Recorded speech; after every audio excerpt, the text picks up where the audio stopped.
ഈ ബന്ധങ്ങളൊക്കെ സ്ഥാപിച്ചു നാം ജീവിക്കണം. അപ്പോഴേ നമുക്ക് രക്ഷപ്പെടാൻ കഴിയൂ. അയൽക്കാർക്ക് ഗുണം ചെയ്യുക എന്ന് പറയുമ്പം വളരെ ശ്രദ്ധേയമായൊരു ഗുണം ഞാൻ പരാമർശിക്കണമെന്ന് കരുതി വെച്ചതാണ്. ഏത്? വായ്പ സാധനങ്ങൾ കൊടുക്കുന്ന കാര്യം. അധിക അയൽക്കാരും ഈ വിഷയത്തിൽ പലപ്പോഴും അവരുടെ ഭാഗത്തു നിന്ന് കുറവ് വരുത്താറുണ്ടെങ്കിൽ കരുതണം. സൂറത്തുൽ മാഊൻ എന്ന് പറയുന്ന ഒരു അധ്യായം തന്നെ വിശുദ്ധ ഖുർആനിലുണ്ട്. സൂറത്തുൽ മാഊൻ എന്നാണ് ആ അധ്യായത്തിന്റെ പേര്. വീട്ടുപകരണങ്ങൾ വായ്പ ചോദിക്കുമ്പോൾ അത് കൊടുക്കാതിരിക്കുന്നത്, ഈ വായ്പക്ക് വരെ എപ്പോഴും അയൽക്കാരാണ്. അയൽക്കാർക്കിത് കൊടുക്കാതിരുന്നാലുള്ള ശിക്ഷ വയില് എന്ന നരകമാണെന്ന്, ഓർക്കാൻ കഴിയാത്ത നരകമാണ് എന്ന് നബി സല്ലല്ലാഹു അലൈഹി വസല്ലമ പഠിപ്പിച്ചിട്ടുണ്ട്. അല്ലാഹു പഠിപ്പിച്ചിട്ടുണ്ട്. ഫവൈലുൽ ലിൽ മുസല്ലീൻ അല്ലദീന ഹും അൻ സ്വലാത്തിഹിം സഹൂൻ അല്ലദീന ഹും യുറാഊന വയംനഊനൽ മാഊൻ. വൈലി എന്ന നരകം ലിൽ മുസല്ലീന അല്ലദീന ഹും അൻ സ്വലാത്തിഹിം സഹൂൻ. നിസ്കാരത്തെ തൊട്ട് അശ്രദ്ധരായ ആളുകൾക്കാണ്. അതൊന്നും നമുക്കിപ്പോൾ വിശദീകരിക്കാൻ സമയമില്ല, നമ്മുടെ കാര്യങ്ങൾ പറയണമല്ലോ. നിൽക്കട്ടെ. നിസ്കാരത്തെ തൊട്ട് അശ്രദ്ധരാകുന്നവർ, സമയം കിട്ടുമ്പോഴൊക്കെ നിസ്കരിക്കുന്നവർ, തോന്നുമസല്ലികളായ ആളുകൾ, എല്ലാ നിസ്കാരവും നിസ്കരിക്കണമെന്നില്ല, സമയം കിട്ടുമ്പോഴൊക്കെ ചെയ്യാ എന്ന് വെക്കുന്നവർ, അവരാണ് പ്രഥമമായി ഈ ആയത്തിൽ കടന്നുപിടിക്കുന്നത്. പിന്നെ എല്ലാം നിസ്കരിക്കും, പക്ഷേ നിസ്കരിക്കുമ്പം കാട് കയറി ചിന്തിച്ച് അശ്രദ്ധരാകുന്നവർ, അവരും ഇതിൽ പെടുമെന്ന് പറയുന്നുണ്ട്. അങ്ങനെയും വിശദീകരിച്ചവരുണ്ട്. ഒന്നാമത്തെ വ്യാഖ്യാനം എല്ലാവരും സമ്മതിച്ചതാണ്. നിസ്കാരം ഉപേക്ഷിക്കുന്നവരെ കുറിച്ചായി പറഞ്ഞത് എന്ന്. ഫവൈലുൽ ലിൽ മുസല്ലീന അല്ലദീന ഹും അൻ സ്വലാത്തിഹിം സഹൂൻ. നിസ്കാരത്തിന് തൊട്ട് അശ്രദ്ധയായ എന്ന് പറഞ്ഞാൽ നിസ്കരിക്കണം അത്ര ശോലില്ലാത്തവർ, എപ്പോഴെങ്കിലും ഒഴിവുണ്ടാകുമ്പോഴൊക്കെ ചെയ്യുന്ന ആളുകൾ. അതുകൊണ്ടാണ് നിസ്കാരത്തിൽ അശ്രദ്ധരാകുക എന്നതല്ല, നിസ്കാരത്തെ വിട്ട് അശ്രദ്ധരാകുന്നവർ, നിസ്കരിക്കാതെക്കുന്ന ആളുകൾ. നിസ്കാരത്തിൽ കാട് കയറി ചിന്തിക്കുന്നവരെ കുറിച്ചാണെങ്കിൽ അല്ലദീനഹും ലിൽ മുസല്ലീന അല്ലദീനഹും ഫീ സ്വലാത്തിഹിം സാഹൂൻ എന്ന് പറഞ്ഞാൽ പോരെ എന്നൊക്കെ പറഞ്ഞിട്ട് ഭയങ്കര ചർച്ചകളൊക്കെ നടത്തിയിട്ടുണ്ട്. പക്ഷേ ഇങ്ങനെ പറഞ്ഞാലും അതും പെടുമെന്ന് സമർത്ഥിച്ചിട്ടുണ്ട് ബഹുമാനപ്പെട്ട ഇമാം ഫഖ്റുദ്ദീൻ റാസി റഹ്മത്തുള്ളാഹി അലൈഹി. അതുകൊണ്ട് അതും പെടും. പക്ഷെ പ്രഥമമായ പരിഗണന നിസ്കാരം ഉപേക്ഷിക്കുന്നവർക്ക് തന്നെയാണ്. ഫവൈലുൽ ലിൽ മുസല്ലീന അല്ലദീന ഹും അൻ സ്വലാത്തിഹിം സാഹൂൻ അല്ലദീന ഹും യുറാഊൻ. ലോകമാന്യം കാണിക്കുന്നവർ. അല്ലദീന ഹും യുറാഊൻ, ലോകമാന്യം കാണിക്കുന്നവർ, ജനങ്ങൾക്കിടയിൽ നല്ല പിള്ള ചമയുന്നവർ, അവർക്ക് നരകമാണ്. ഇഖ്ലാസ് കൊണ്ട് ചെയ്യുകയല്ല, ജനങ്ങളെ ബോധിപ്പിക്കാൻ വേണ്ടി ചെയ്യുന്നവർ, അവർക്ക് നരകമാണ്. ഫവൈലുൽ ലിൽ അല്ലദീന ഹും യുറാഊൻ വയംനഊനൽ മാഊൻ. അതുപോലെ വീട്ടുപകരണങ്ങൾ തടഞ്ഞു വെക്കുന്നവർ, അത് ചോദിച്ചിട്ട് കൊടുക്കാതിരിക്കുന്നവർ, കൊട്ട, കയ്യില്, കൈക്കോട്ട് ഇങ്ങനെയുള്ള സാധനത്തിനൊക്കെ വായ്പക്ക് വരുമ്പോഴേ അത് കൊടുക്കാതിരിക്കുക. പ്ലേറ്റ്, കസേര, സ്പൂണ് ഇതൊക്കെ ചോദിച്ചു വരുമ്പോൾ അത് കൊടുക്കാതിരിക്കുക. ഇതിനെ ആ ഖുർആൻ ഇത്രയും വിമർശിച്ചത്. ഇത് അയൽക്കാർ തമ്മിലുള്ള ബാധ്യതയാണ്. അയൽക്കാരാണ് ഈ പരസ്പരം അങ്ങോട്ടും ഇങ്ങോട്ടും ഓടിച്ചില്ല. ഖുർആൻ പഠിപ്പിക്കുന്നത്, ഇസ്ലാം പഠിപ്പിക്കുന്നത് സഹകരണത്തോടുകൂടെയുള്ള ജീവിതമാണ്. സ്വന്തം കാര്യം സിന്ദാബാദ് എന്ന് പറയാൻ ഒരൊറ്റ കുട്ടിക്കും കഴിയില്ല. ഖുലിഖൽ ഇൻസാനു ദഈഫ. മനുഷ്യൻ ദുർബലനാണ്. അയൽക്കാരനില്ലാതെ ജീവിക്കാൻ കഴിയൂല. അതൊക്കെ വെറുതെ തോന്നുക. വാപ്പല്ലാതെ ജീവിക്കാൻ കഴിയൂല, ഉമ്മല്ലാതെ ജീവിക്കാൻ കഴിയൂല. ഭാര്യ വേണം, വാപ്പ വേണം, ചേട്ടൻ വേണം, അനുജൻ വേണം, അയൽക്കാരൻ വേണം, കൂട്ടുകാരൻ വേണം, ഒക്കെ വേണം. അപ്പോഴേ ജീവിക്കാൻ കഴിയുള്ളൂ. അതാ ഖുലിഖൽ ഇൻസാനു ദഈഫ. മനുഷ്യൻ ദുർബലനായിട്ടാ പഠിച്ചത് എന്ന് പറഞ്ഞ് ഒരുപാട് മേഖലകളിലേക്ക് അവന്റെ ആവശ്യങ്ങളെ പിടിച്ചു കെട്ടിയിരിക്കുന്നു. ടെക്സ്റ്റൈൽസുകാരന് മറ്റു കടകളുമായിട്ട് ബന്ധമുണ്ട്. അതില്ലാതെ എന്റെ ടെക്സ്റ്റൈൽസ് മാത്രം മതി എന്ന് പറഞ്ഞാൽ അവന് മാംസം, മീന് ഇങ്ങനെയുള്ള കാര്യങ്ങൾക്കൊക്കെ അങ്ങനെയുള്ള കടക്കാരെ സമീപിക്കേണ്ടി വരും. അവർക്ക് അവരുടെ ആവശ്യത്തിന് വസ്ത്രത്തിന് ഇവിടെ വരേണ്ടി വരും. പരസ്പര സഹകരണത്തിലൂടെ അല്ലാതെ ഒരാളോട് തലക്കനം കാട്ടിയാൽ മര്യാദക്ക് ഇവിടെ ജീവിക്കാൻ കഴിയില്ല. അതുകൊണ്ട് ആ ഖുർആൻ ധൈര്യമായിട്ട് പറഞ്ഞത് ലാ യസ്ഖർ ഖൗമുൻ മിൻ ഖൗമിൻ അസാ അൻ യകൂനു ഖൈറൻ മിൻഹും. ഒരു വിഭാഗം മറ്റൊരു വിഭാഗത്തെ കൊച്ചാക്കണ്ട, കാരണം അവർ ഇവരെക്കാൾ ഉഷാറായിരിക്കും. എല്ലാരെ പറ്റിയും പറയാതെ, എത്ര വലിയ ആളായാലും മറ്റേയാൾ എത്ര താണ ആളാണെങ്കിലും അയാൾക്കില്ലാത്ത പല കഴിവും ഇയാൾക്കുണ്ടാവും. മാനം കെട്ടുപോകും. ഖുർആൻ ഈ പറഞ്ഞത് ഉദാഹരണങ്ങൾ സഹിതം അങ്ങ് പറയുമ്പോൾ നമുക്ക് ബോധ്യപ്പെടാവുന്ന കാര്യങ്ങൾ മാത്രമാണ്. ചിലർക്ക് വിവരം ഉണ്ടാകും, പക്ഷെ അവന് ആരോഗ്യം ഉണ്ടാകും. ചിലർക്ക് വിവരവും ആരോഗ്യം ഉണ്ടാകും, അവന്റെ അടുത്ത് സമ്പത്തുണ്ടാകും.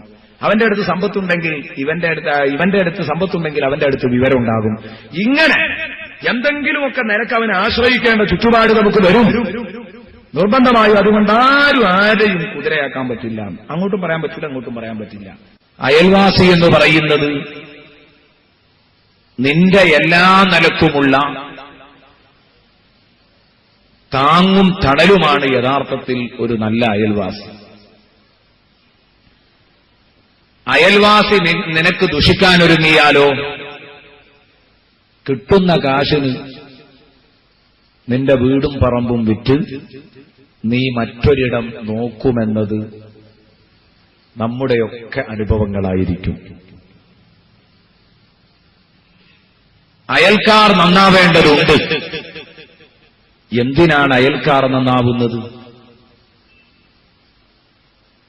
പ്രതിസന്ധി ഘട്ടങ്ങളിൽ നമ്മെ സഹായിക്കാൻ, അവരെ തിരിച്ചു സഹായിക്കാൻ അയൽക്കാർ മാത്രമേ ഉണ്ടാകൂ എന്ന ആ ഒരു തിരിച്ചറിവുണ്ടാകുമ്പോഴേ യഥാർത്ഥത്തിൽ അയൽവാസി നന്നാകുന്നതിന്റെ പ്രാധാന്യം നമുക്ക് ഉൾക്കൊള്ളാൻ കഴിയുകയുള്ളൂ. സയ്യിദുനാ വ ഹബീബുനാ മുഹമ്മദുർ റസൂലുള്ളാഹി സ്വല്ലല്ലാഹു അലൈഹി വസല്ലം വളരെ ഗൗരവപൂർവമാണ് അയൽവാസിയെക്കുറിച്ച് ഹബീബ് ഉണർത്തിയത്.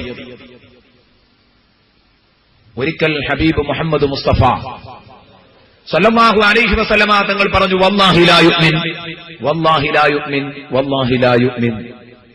അല്ലാഹുവാണ് സത്യം, അല്ലാഹുവാണ് സാക്ഷി, അവൻ യഥാർത്ഥ മുഅ്മിനല്ല, അവൻ യഥാർത്ഥ വിശ്വാസിയാവുകയില്ല, അവൻ യഥാർത്ഥ വിശ്വാസിയാവുകയില്ല. നബിതങ്ങൾ 3 തവണ കാര്യഗൗരവത്തോട് ആവർത്തിച്ച് പറഞ്ഞപ്പോൾ ബഹുമാനപ്പെട്ട സഹാബാ കിറാം ചോദിക്കുന്നു, നബിയെ, ആരെപ്പറ്റിയാ നിങ്ങൾ ഈ പറഞ്ഞത്? ആരാണ് ലാ യുഅ്മിനു ലാ യുഅ്മിനു ലാ യുഅ്മിനു? വിശ്വാസി അല്ലേ അല്ല, വിശ്വാസി അല്ലേ അല്ല എന്ന് നിങ്ങൾ 3 തവണ ആവർത്തിച്ച് പറഞ്ഞത് ആരെക്കുറിച്ചാണ് യാ റസൂലല്ലാഹ് എന്ന് ചോദിക്കുമ്പോ അല്ലാഹുവിന്റെ ഹബീബിന്റെ മറുപടി, അവൻ ആരാണെന്ന് നിങ്ങൾക്കറിയുമോ? ജാറുൻ ലാ യഉമനു ജാറുഹു ബവാഇഖാ. അവന്റെ അയൽവാസി ഇവന്റെ വിഷമങ്ങളിൽ നിന്ന്, ഇവന്റെ ചതികളിൽ നിന്ന്, ഇവന്റെ പാരപണിയലുകളിൽ നിന്ന് തന്റെ അയൽവാസി നിർഭയമാകാത്ത കാലത്തോളം തന്റെ നാക്കുകൊണ്ടും തന്റെ കയ്യുകൊണ്ടും തന്റെ മനസ്സുകൊണ്ടും തന്റെ അയൽവാസിക്ക് നിർഭയത്വം വരുന്നില്ലേ? ഇതുകൊണ്ടുള്ള നിന്റെ നാക്ക്, നിന്റെ അവയവങ്ങൾ, നിന്റെ മനസ്സ്, ഇതുകൊണ്ടുള്ള ആക്രമണത്തെ തൊട്ട് നിന്റെ അയൽവാസി നിർഭയമാകാത്ത കാലത്തോളം ആ മനുഷ്യൻ മുഅ്മിനല്ല എന്ന് സയ്യിദുനാ മുഹമ്മദുർ റസൂലുള്ളാഹി സ്വല്ലല്ലാഹു അലൈഹി വസല്ലമ തങ്ങൾ ഗൗരവത്തോടെ ഉണർത്തി. നോക്കൂ നിങ്ങൾ, സൂറത്തുൻ നിസാഇന്റെ 36-ാമത്തെ വചനം, സൂറത്തുൻ നിസാഇന്റെ 36-ാമത്തെ ആയത്തിലൂടെ അല്ലാഹു പഠിപ്പിക്കുന്നു, വഅബ്ദുല്ലാഹ വലാ തുശ്രികൂ ബിഹി ശൈഅൻ വബിൽ വാലിദൈനി ഇഹ്സാനാ വബിദിൽ ഖുർബാ വൽയതാമാ വൽമസാകീൻ والجار ذي القربى والجار الجنب والصاحب بالجنب وابن السبيل وما ملكت أيمانكم إن الله لا يحب من كان مختالا فخورا واعبدوا الله. വിശ്വാസികളെ, നിങ്ങൾ അല്ലാഹുവിനെ അനുസരിക്കണം, അല്ലാഹുവിനെ ആരാധിക്കണം. വലാ തുശ്രികൂ ബിഹി ശൈആ, പടച്ച റബ്ബിനോട് ഒരു വസ്തുവിനെയും നിങ്ങൾ പങ്കുചേർക്കാൻ പാടില്ല. അല്ലാഹുവിനെ മാത്രം നിങ്ങൾ അനുസരിക്കുക, അവനെ മാത്രം നിങ്ങൾ ആരാധിക്കുക. നിങ്ങൾ മറ്റുള്ളവയെ ആരാധിക്കരുത്, അള്ളാഹുവിനോട് ഒന്നിനെയും ശിർക്ക് വെക്കരുത്, പങ്കു ചേർക്കരുത് എന്ന് പറഞ്ഞിട്ട് തൊട്ടുപിറകിൽ അള്ളാഹു പറയുന്നു അള്ളാഹുവുമായുള്ള ബന്ധം മെച്ചപ്പെടുത്തണമെന്ന് പറഞ്ഞ ഉടനെ, അള്ളാഹുവുമായുള്ള സമീപനം നന്നാക്കണമെന്ന് പറഞ്ഞ ഉടനെ അള്ളാഹു ഉണർത്തുന്നത് വബിൽ വാലിദൈനി ഇഹ്സാനാ. കഴിഞ്ഞ ദിവസം നാം ചർച്ച ചെയ്ത മാതാപിതാക്കളോട് നല്ല ബന്ധം പുലർത്തണം കേട്ടോ. വബിദിൽ ഖുർബാ വൽ യതാമാ, അടുത്ത കുടുംബക്കാരോടും വബിദിൽ ഖുർബാ, അടുത്ത കുടുംബക്കാരോടും, മാതാപിതാക്കൾ എന്നല്ല, നിങ്ങളുടെ ഇളയമ്മമാര്, മൂത്തമ്മമാര്, എളാപ്പ മൂത്താപ്പമാര്, ഇങ്ങനെ തുടങ്ങിയിട്ട് ജേഷ്ഠാനുജന്മാര്, ബന്ധപ്പെട്ട ആളുകൾ, നിങ്ങളുടെ കുടുംബത്തിൽപ്പെട്ട ആളുകൾ, കുടുംബങ്ങളെ, ബന്ധുക്കളെ നിങ്ങൾ ശ്രദ്ധിക്കണം. വബിദിൽ ഖുർബാ വൽ യതാമാ, അനാഥകളോടുള്ള ബന്ധം നിങ്ങൾ മെച്ചപ്പെടുത്തണം. അവിടെയും നിൽക്കുന്നില്ല. വൽ മസാകീൻ, സമൂഹത്തിലുള്ള അഗതികളെ, സാധുക്കളെ നിങ്ങൾ അവരെ കാണേണ്ട ക്രമത്തിൽ കാണണം, അവരെ സഹായിക്കേണ്ട ക്രമത്തിൽ നിങ്ങൾ സഹായിച്ചുകൊണ്ടിരിക്കണം.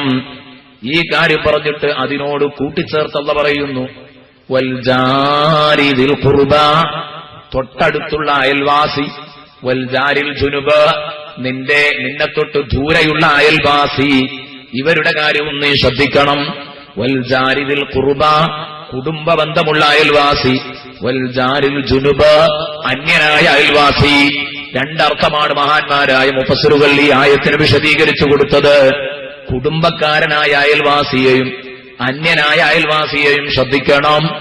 അതേ രൂപത്തിൽ തന്നെ തൊട്ടടുത്ത് വീടുള്ള അയൽവാസി, അല്പം അകലെ വീടുള്ള അയൽവാസി, വൽ ജാരിൽ ഖുർബാ വൽ ജാരിൽ ജുനുബ് എന്ന് പറഞ്ഞിട്ട് അല്ലാഹു പറയുന്നു വസ്വാഹിബി ബിൽ ജംബ്, നിങ്ങളുടെ കൂട്ടുകാരൻ, നിങ്ങളുടെ തൊട്ടടുത്ത്, നിങ്ങളുടെ പാർശ്വം ചേർന്ന് നിങ്ങളുടെ വിഷയത്തിൽ എപ്പോഴും നിങ്ങളുടെ നിഴല് പോലെ നിങ്ങളുടെ കൂടെയുണ്ടാകുന്ന നിങ്ങളുടെ സുഹൃത്തുക്കൾ, അവരെ നിങ്ങൾ മറന്നുപോകാൻ പാടില്ല. വസ്വാഹിബി ബിൽ ജംബ് വബിനിസ് സബീൽ, വഴിയാത്രക്കാരനായ മുസാഫിറുകൾ, വഴിയാത്രക്കാരായ യാത്രക്കാര്, മുസാഫിരീങ്ങള്, അതുപോലെ തന്നെ നിങ്ങളുടെ വീട്ടിലേക്ക് കടന്നുവരുന്ന ഗസ്റ്റുകൾ, അവരൊക്കെ വബിനിസ് സബീൽ എന്ന് പറഞ്ഞതിലാണ് ഉൾപ്പെടുന്നത് എന്ന് മഹാന്മാർ വിശദീകരിക്കുന്നു. വമാ മലക്കത്ത് അയ്മാനുക്കും, നിങ്ങളുടെ വലതു കൈകൾ ഉടമപ്പെടുത്തി വെച്ച അടിമകൾ, ഇവരുടെ കാര്യത്തിൽ ഈ പറഞ്ഞ നീണ്ട പട്ടിക, ഒരുപാട് നിങ്ങളുമായി ബന്ധപ്പെട്ട ഒരുപാട് ആളുകളെ പറഞ്ഞു. ഈ ബന്ധങ്ങളൊന്നും പൊട്ടിപ്പോകാൻ പാടില്ല, തകരാൻ പാടില്ല. ഇതൊക്കെ കാര്യഗൗരവത്തോടെ ശ്രദ്ധിക്കണം, വളരെ ഗൗരവത്തോടെ കാണണം. ഇന്നല്ലാഹ ലാ യുഹിബ്ബു മൻ കാന മുഖ്താലൻ ഫഖൂറാ, അല്ലാഹുവിന് തീരെ ഇഷ്ടമില്ല. ഇന്നല്ലാഹ ലാ യുഹിബ്ബു, അല്ലാഹുവിന് തീരെ താല്പര്യമില്ല.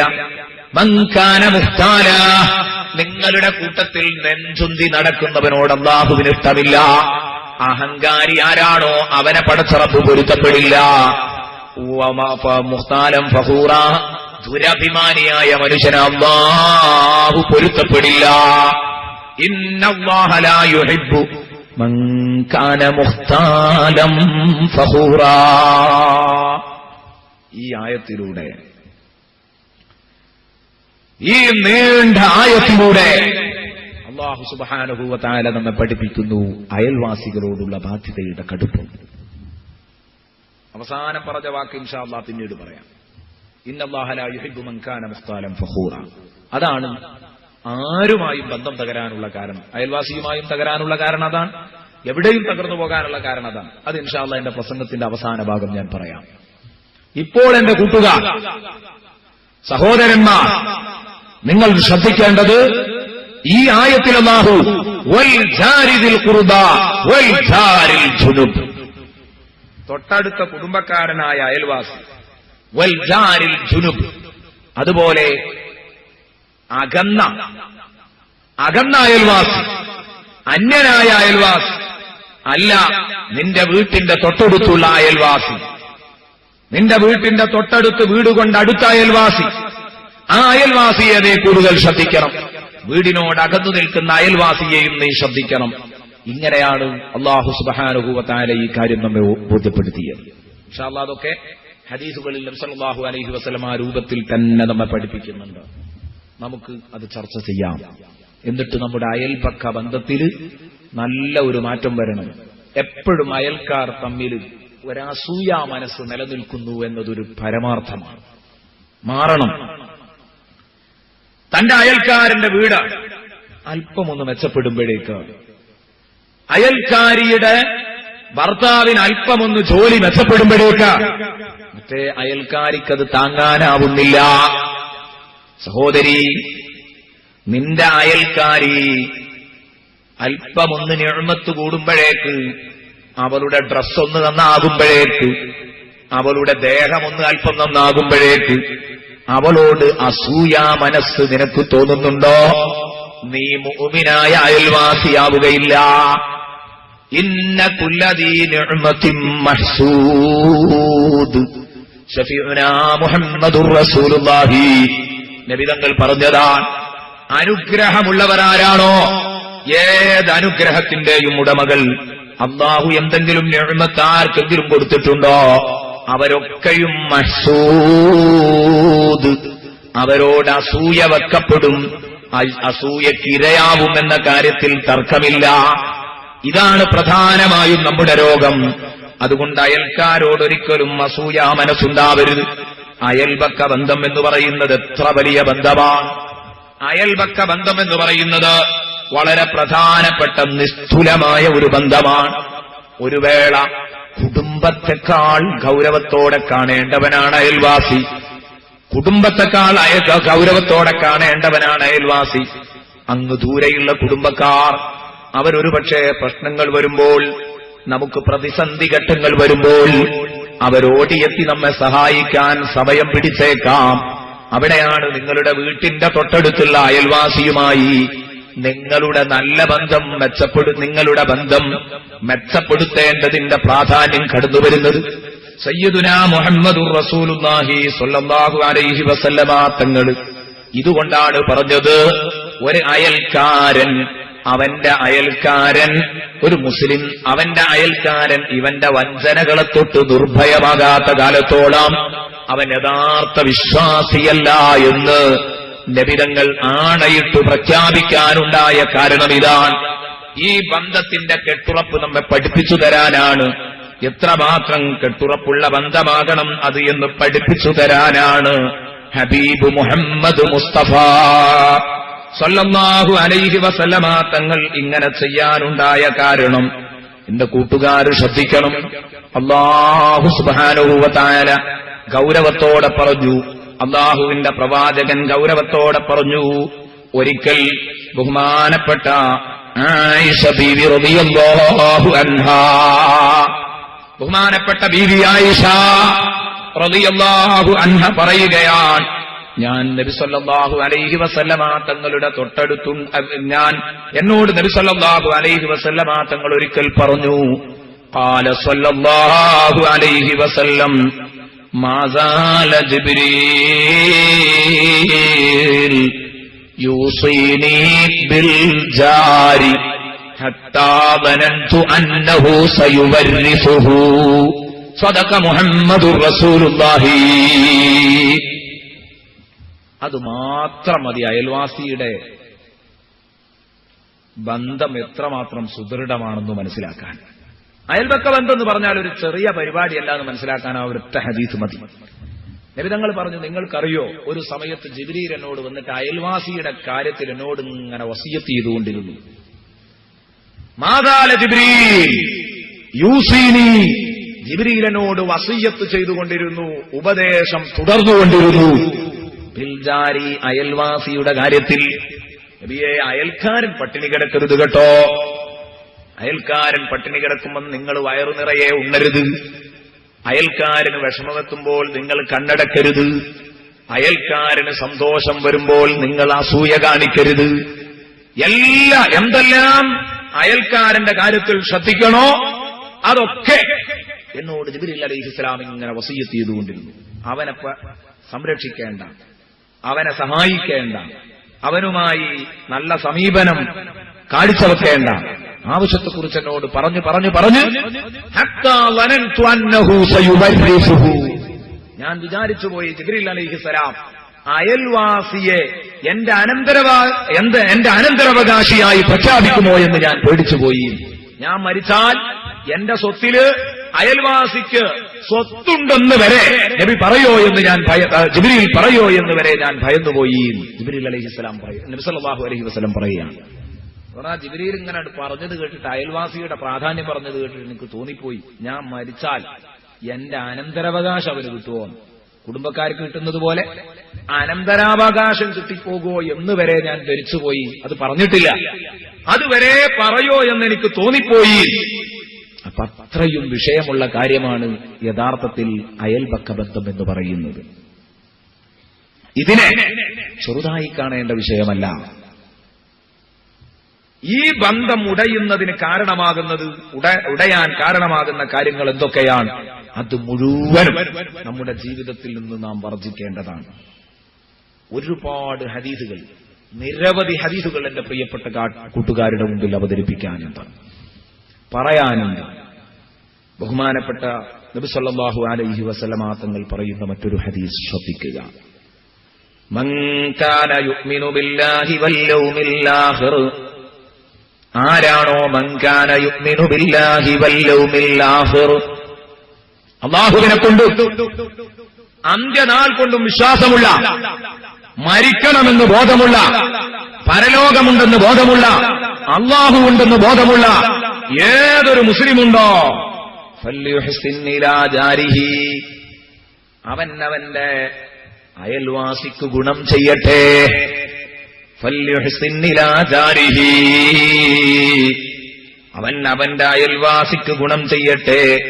വമൻ കാന യുഅ്മിനു ബില്ലാഹി വൽ യൗമിൽ ആഖിർ, അന്ത്യനാളുകൊണ്ടും പടച്ചവനെ കൊണ്ടും വിശ്വസിക്കുന്നവൻ ഫല്യുക്രിം വൈഫഹു, അവന്റെ അതിഥിയെ ആദരിക്കട്ടെ. വമൻ കാന യുഅ്മിനു ബില്ലാഹി വൽ യൗമിൽ ആഖിർ, അന്ത്യനാളുകൊണ്ടും അല്ലാഹുവിനെ കൊണ്ടും വിശ്വസിക്കുന്നവൻ ആരുണ്ടോ ഫല്യഖുൽ ഖൈറാ, അവൻ നല്ലത് മാത്രം പറയട്ടെ. ഔലിയസ്മുത്, അല്ലെങ്കിൽ നാക്കടക്കി പിടിക്കട്ടെ, മിണ്ടാതിരിക്കട്ടെ എന്ന് ശഫീഉനാ മുഹമ്മദുർ റസൂലുള്ളാഹി തങ്ങൾ പറഞ്ഞപ്പോ, അല്ലാഹുവിലും അന്ത്യനാളിലും പേടിയുള്ളവൻ, ആ കാര്യത്തിൽ വിശ്വാസമുള്ളവൻ അയൽവാസിക്ക് ഗുണം ചെയ്യണമെന്ന് പഠിപ്പിക്കുമ്പോ, അയൽവാസിയെ പരമാവധി നാം ആ അയൽവാസിയെ അവന് വേണ്ട സേവനങ്ങൾ നാം ചെയ്തു കൊടുക്കണം. അയൽവാസിക്ക് വേണ്ട സേവനങ്ങൾ നാം ചെയ്തു കൊടുക്കണം.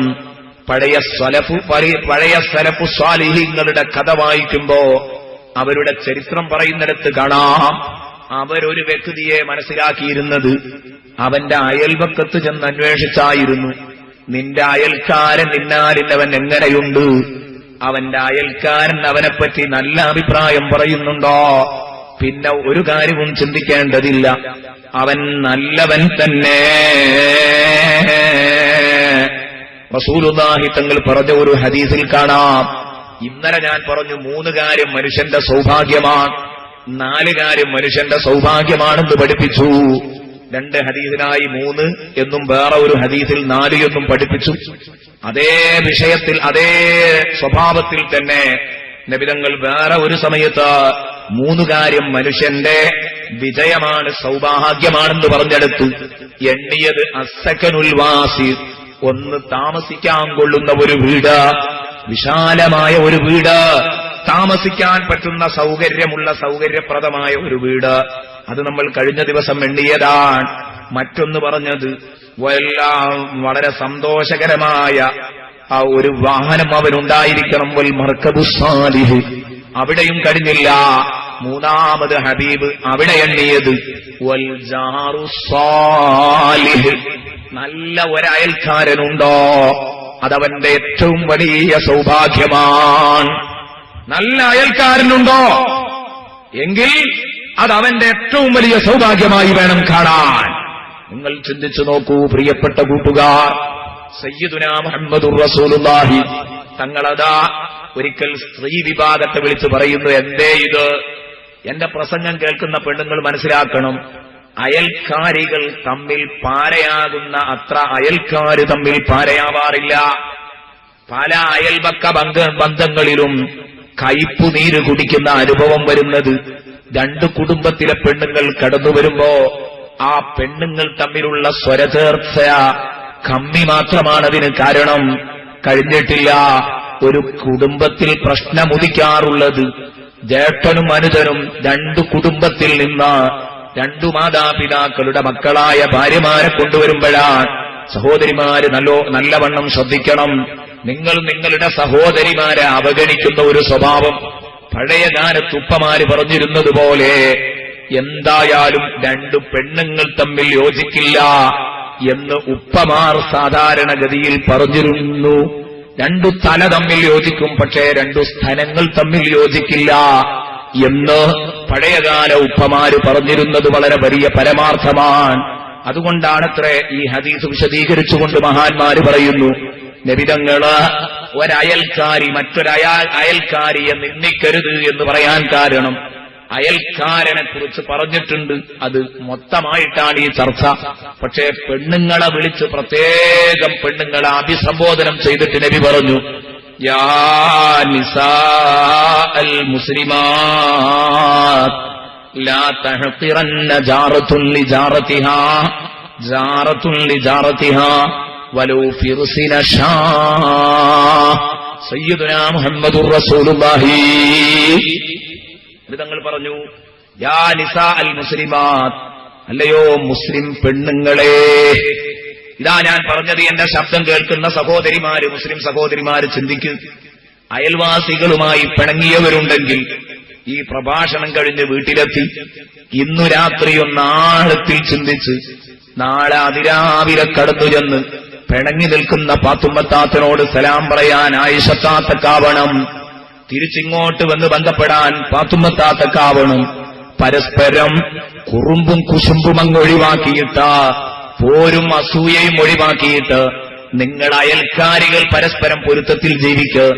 നിങ്ങൾ ഇണങ്ങി നിങ്ങൾ പിണങ്ങുന്നത് കൊണ്ടാണ് പലപ്പോഴും അയൽക്കാരായ പുരുഷന്മാർ തമ്മിൽ പിണങ്ങേണ്ടി വരുന്നത്. പലപ്പോഴും പുരുഷന്മാരായിരിക്കും ഈ രോഗത്തിന് കാരണം.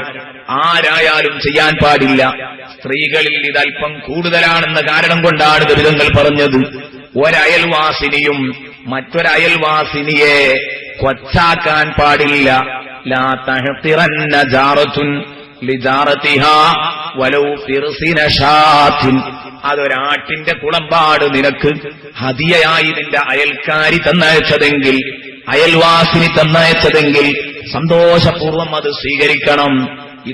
ഇതാണോ ജമീല എനിക്ക് കൊടുത്തയക്കാൻ കണ്ടതുണ്ടാ? നീ സ്വന്തം കാര്യം സിന്ദാബാദ് എന്ന നയമുള്ളവളായിരിക്കാം, പക്ഷേ അക്കൊണ്ടുവന്ന ഹദിയയെ നീ അവഗണിക്കരുത്. ഒരയൽവാസിനി മറ്റൊരയൽവാസിനിക്ക് കൊടുക്കുന്ന ചെറിയ സാധനം പോലും അതിനെ അവഗണിക്കാൻ പാടില്ല. അതാണ് നബി തങ്ങൾ പഠിപ്പിച്ചത്. വലൗ ഫിർസിന ഷാത്തിൻ, ഒരാട്ടിന്റെ കുളമ്പാണ് ചുട്ടുകൊടുക്കുന്നതെങ്കിൽ അത് സ്നേഹത്തോടെ ആദരവോടെ വലിയ ഒരു കോള് കിട്ടി എന്ന നിലക്ക് തന്നെ അത് ഏറ്റുവാങ്ങാൻ കഴിയുമ്പോഴാണ് തന്റെ അയൽവാസിനിക്ക് റാഹത്താകുന്നത്, അയൽക്കാരിക്ക് സന്തോഷമാകുന്നത്. ഈ അവസ്ഥ നിങ്ങളിൽ ഉണ്ടാവണമെന്ന് പഠിപ്പിച്ചെങ്കിൽ അയൽവാസികൾ തമ്മിലുള്ള ബന്ധം പൊട്ടിപ്പോകാതിരിക്കാനുള്ള ഒരു മാർഗമാണ് റസൂലുള്ളാഹി പഠിപ്പിച്ചത്. തൃപ്തിപ്പെട്ട് തരുന്ന ഹദിയകൾ ഒരിക്കലും തിരിച്ചയക്കാൻ പാടില്ല. ഇത് നമ്മുടെ ഇടയിൽ ഒരു വ്യാപകമായ രോഗമാണ്. എന്തെങ്കിലും ഒരു പ്രശ്നം അങ്ങോട്ടും ഇങ്ങോട്ടൊക്കെ നിലനിൽക്കുന്നുണ്ടെങ്കിൽ പ്രത്യേകിച്ചും മുടിയാൽ ചില്ലറച്ചു കൊടുത്താൽ വാങ്ങൂല, എന്തെങ്കിലും വിശേഷിച്ചിട്ടുണ്ടെങ്കിൽ അങ്ങോട്ട് കൊടുത്തയച്ചാൽ വാങ്ങില്ല, അത് തിരിച്ചിങ്ങോട്ട് തന്നെ എത്തിക്കും. അതൊക്കെ ഒരു വലിയ ക്രെഡിറ്റ് ആയിട്ടാണ് നമ്മൾ കാണുന്നത്. നമ്മൾ അങ്ങനെയാ കാണുന്നത് എന്നല്ല. നമ്മുടെ അയൽക്കാരിക്ക് കൊടുക്കുമ്പോ എനിക്ക് തന്നിട്ടുണ്ടോ നോക്കിയിട്ടാ കൊടുക്കുന്നത്. ഇൻഷാ അല്ലാഹ് ഞാൻ അതിനെക്കുറിച്ചൊക്കെ പറയാം. അയൽവാസിക്ക് ഗുണം ചെയ്യുന്ന സമയത്ത് അയൽവാസികൾക്ക് കൊടുക്കണമെന്ന് പറഞ്ഞു. നിന്റെ 4 ഭാഗത്തു നിന്നും എടുക്കുന്ന 40 വീടുകൾ നിന്റെ അയൽക്കാരാണെന്ന് പഠിപ്പിച്ചു. എങ്കിൽ ആ അയൽവാസികൾക്ക് മുഴുവനും കൊടുക്കുമ്പോൾ നിനക്കൊരു ചെറിയ നോട്ടം അവിടെയൊക്കെ ഉണ്ടാകും. അതെന്താ? സാധാരണ സഹോദരന്മാരുടെ ഇടയിലുള്ള ഒരു രോഗമാണ്. ഇപ്പൊ നമ്മളെ വീട്ടിലൊരു മുടൽസിലുണ്ടായി, ഒരു അക്കീക്കത്തറുത്തു. ഇതിന് മാംസം ഇങ്ങനെ വീതിക്കുമ്പോ തൊട്ടടുത്തൊരു വീട്ടുകാരനുണ്ട്, അല്ലെങ്കിൽ ഒരു വീട്ടുകാരിയുണ്ട്. അവളുടെ പേര് വായിക്കുമ്പോ ലിസ്റ്റ് തയ്യാറാക്കുമ്പോ മറ്റയൽക്കാരായിരിക്കും ഒരു പക്ഷേ തയ്യാറാക്കുന്നു. അത് വേണ്ട, അങ്ങോട്ട് എന്തായാലും കൊടുക്കണ്ട. കാരണം എന്താ, അവന്റെ കൂടെ മുടിയവസനുണ്ടായപ്പോ ഇങ്ങോട്ട് എത്തിയിട്ടില്ല. അതുകൊണ്ട് എന്തായാലും അങ്ങോട്ട് കൊടുക്കണ്ട. ഈ ശൈലിയാണ്. എന്നാലോ സയ്യിദുനാ മുഹമ്മദുർ റസൂലുള്ളാഹി തങ്ങൾ ബഹുമാനപ്പെട്ട ഉഖബത്ത് റളിയല്ലാഹു അൻഹുവിനോട് പറഞ്ഞത് കാണാം. മോനെ, നീ രക്ഷപ്പെടാനുള്ള മാർഗം നിനക്കു ഞാൻ പറഞ്ഞു തരട്ടെ എന്ന് ചോദിച്ചിട്ട് അവിടുന്ന് പറഞ്ഞുകൊടുത്തത് വഅഅതി മൻ ഹറമക, നിനക്ക് തരാത്തവരെ നോക്കി നീ കൊടുക്കണം. നിനക്ക് തരാത്തവരെ നോക്കി നീ കൊടുക്കണം. അവന്റെ വീട്ടിൽ നിന്ന് ഇങ്ങോട്ട് കിട്ടിയിട്ടില്ല, ഓൻ എന്തായാലും ഒരു കൊതി വേണം. അതാണ് അതിന്റെ മര്യാദ. ഒരു മനസാക്ഷിക്കുത്ത് അവൻ അനുഭവപ്പെടണം, ഉണ്ടാവണം. അതുകൊണ്ട് നിനക്ക് തടഞ്ഞു വെച്ചവർക്ക് നീ കൊടുക്കണം എന്ന് നബി സല്ലല്ലാഹു അലൈഹി വസല്ലമ തങ്ങൾ ഹദീസിൽ പറഞ്ഞത് കാണാം. ആ ഒരവസ്ഥയാണ് നമുക്കുണ്ടാകേണ്ടത്. ഇഹ്സാനിന്റെ വിഷയത്തിൽ ഏറ്റവും കൂടുതൽ നാം ഇഹ്സാൻ കാണിക്കേണ്ടത് തൊട്ടടുത്തുള്ളവരോടാണ്. ഇതൊക്കെ ചർച്ചയിൽ കടന്നു വരുന്നു. അയൽവാസി നന്നായോ എങ്കിൽ എപ്പോഴും ആ കൂട്ടുകാരന് നല്ല റാഹത്തും സന്തോഷവും ഉണ്ടാവും. അയൽവാസി വടക്കാണോ, വീട് വിട്ട് പോകാൻ പ്രയാസപ്പെടും. അയൽപക്കത്തുള്ളവൻ നല്ല പോലെ മദ്യപിക്കുന്നവനാണ്. ഇവന്റെ ഭാര്യന്റെ കുട്ടികളുടെ ഒന്നും കാര്യത്തിൽ ഇവൻ ഒരു കണ്ടീഷനും പറയാൻ പറ്റില്ല, പുറത്തിറങ്ങാൻ കഴിയില്ല. ഈ ഒരവസ്ഥയായിരിക്കും. അതുകൊണ്ട് അയൽവാസി നന്നാവണം. റസൂലുള്ളാഹിയുടെ പ്രാർത്ഥനയിൽ നമുക്ക് നിഴലിച്ചു നിൽക്കുന്നത് കാണാം. ഇത് ഹബീബിന്റെ പ്രാർത്ഥനയിൽ നോക്ക് നിങ്ങൾ. അല്ലാഹുമ്മ ഇന്നി അഊദു ബിക മിൻ സാരിസ്സൂഇ ഫീ ദാരിൽ മുഖാം ഫഇന്ന ജാറദ്ദുനിയാ യതഹവ്വൽ. നബിതങ്ങളുടെ പ്രാർത്ഥനയിലുള്ളതായത് അല്ലാഹുമ്മ ഇന്നി അഊദു ബിക മിൻ സാരിസ്സൂഇ, പടച്ചവനെ എനിക്ക് ചീത്ത അയൽവാസിയെ നീ തരരുത്.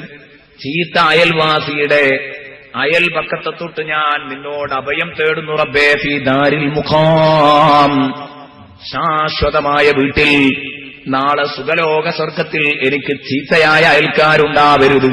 കാരണം ദുനിയാവിൽ ചീത്തയായ അയൽക്കാരുണ്ടെങ്കിൽ അത് പ്രയാസമാണെന്നറിയാം. ആ പ്രയാസം അനുഭവിച്ച് ആ പ്രയാസം അറിഞ്ഞതുകൊണ്ടാണ് നബിതങ്ങൾ പറയുന്നത്. അതിന്റെ ഗൗരവം അറിഞ്ഞതുകൊണ്ടാ പറഞ്ഞത് സ്വർഗത്തിൽ അത് തരല്ല. കാരണം സ്വർഗത്തിലെ ദുനിയാവിലെ അയൽവാസി എത്ര മോശപ്പെട്ടവനാണെങ്കിലും അവന്റെ അക്രമത്തിനൊരു പരിധിയുണ്ട്. ഒരു 10, 50, 60 വയസ്സേ അവൻ എന്നെ ആക്രമിക്കൂ. അത് കഴിഞ്ഞാൽ ഞാനും അവനും പോകാറായി, മണ്ണറയിലേക്ക് യാത്രയായി. അതുകൊണ്ടാ നബിതങ്ങൾ പറഞ്ഞത് എന്റെ സ്വർഗത്തിലുള്ള അയൽവാസിനെ നന്നാക്കി തരണം റബ്ബേ.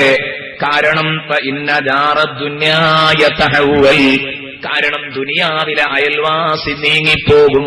അവൻ കുറച്ചു കഴിഞ്ഞാൽ ഇവിടുന്ന് മാറും. അതുകൊണ്ട് യാതൊരു വിഷമവും സംഭവിക്കാൻ പോകുന്നില്ല. ഇവിടെ കുറച്ചു കാലമൊക്കെ വിഷമിച്ചാലും അത് തീരാൻ പോകുന്നുണ്ട്. പക്ഷെ സ്വർഗത്തിൽ അങ്ങനെയല്ലല്ലോ. അത് തീരാൻ പോകാത്ത ജീവിതമാണ്, തീരാത്ത ജീവിതമാണ്. അവിടെ പടച്ചവനെ നീ എന്റെ അയൽക്കാരനെ നന്നാക്കി തരണമെന്ന് ഹബീബ് പ്രാർത്ഥിച്ചതിന്റെ താല്പര്യം അയൽക്കാരൻ നന്നായാൽ ജീവിതം ദുർഘടമാണെന്നാണ് ഇതിന്റെ അർത്ഥം. ആ ഹദീസ് അങ്ങനെ വായിക്കണം. ദുനിയാവിൽ അയൽക്കാരൻ ചീത്തയായാൽ, അയൽക്കാരൻ നന്നാവാഞ്ഞാൽ അവന്റെ ജീവിതം ദുസ്സഹമാണ്. അതുകൊണ്ടാണ് നബി സല്ലല്ലാഹു അലൈഹി വസല്ലമ തങ്ങൾ ഇങ്ങനെ പ്രാർത്ഥിക്കാൻ കാരണം. അതുകൊണ്ട് ദുനിയാവിലെയും അയൽക്കാരൻ നന്നാവണം, അയൽവാസി നന്നാവണം. നന്നായേ പറ്റൂ, അല്ലാതെ ഒരിക്കലും പറ്റില്ല. അയൽവാസിയോടുള്ള ബാധ്യതകളെക്കുറിച്ച് പറയുമ്പോൾ അയൽവാസികളോട് നബി സല്ലല്ലാഹു അലൈഹി വസല്ലമ തങ്ങൾ ഒരുപാട് ബാധ്യതകളെക്കുറിച്ച് പറഞ്ഞിട്ടുണ്ട്. നബി സല്ലല്ലാഹു അലൈഹി വസല്ലമ തങ്ങള് ഒരു ദിവസം തന്റെ കൂട്ടുകാരോട് ചോദിച്ചു.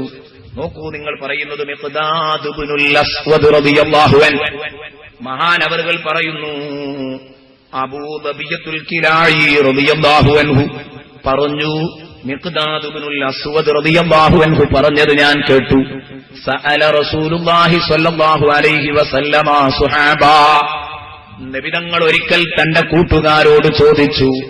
തന്റെ കൂട്ടുകാരോട് നബിതങ്ങൾ ചോദിച്ചു, അനി സിനാ, വ്യഭിചാരത്തിന്റെ ഗൗരവത്തെക്കുറിച്ച് ചോദിച്ചു.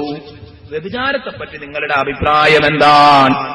ഖാലൂ, അവരൊക്കെ പറഞ്ഞു, ഹറാമുൻ ഹറമഹുല്ലാഹു വറസൂലു, നബിയേ, അള്ളയും അവന്റെ റസൂലും ഹറാമാക്കിയ പച്ച ഹറാമാണ് നബിയേ, ഒരിക്കലും ചെയ്യാൻ പാടില്ലാത്ത വൃത്തികെട്ട വേലയാണ്. ഹറാമുൻ ഹറമഹുല്ലാഹു വറസൂലുഹു എന്ന് വ്യഭിചാരത്തെക്കുറിച്ച് പറഞ്ഞപ്പോൾ നബിതങ്ങൾ പറഞ്ഞു, ഫഖാല, അപ്പോൾ നബിതങ്ങൾ പറഞ്ഞു, ലഅൻ യസ്നിയ റജുലു ബിഅശ്രി നിസ്വത്തിൻ അയ്സറു അലൈഹി മിൻ അൻ യസ്നിയ ബിംറഅതി ജാരിഹി സദഖ റസൂലുള്ളാഹി. എന്നാ ഒരു കാര്യം മനസ്സിലാക്കിക്കോ, വ്യഭിചാരത്തെ നിങ്ങൾ ഗൗരവത്തോടെയാണല്ലോ കണ്ടത്, അത് വളരെ മോശപ്പെട്ട പണിയാണെന്നാണല്ലോ നിങ്ങൾ പറഞ്ഞത്. എങ്കിൽ വളരെ ഗൗരവമുള്ള ഒരു കാര്യം ഉണർത്തട്ടെ, നിങ്ങളുടെ അയൽക്കാരനോടുള്ള നിങ്ങളുടെ ബാധ്യതയാണ്.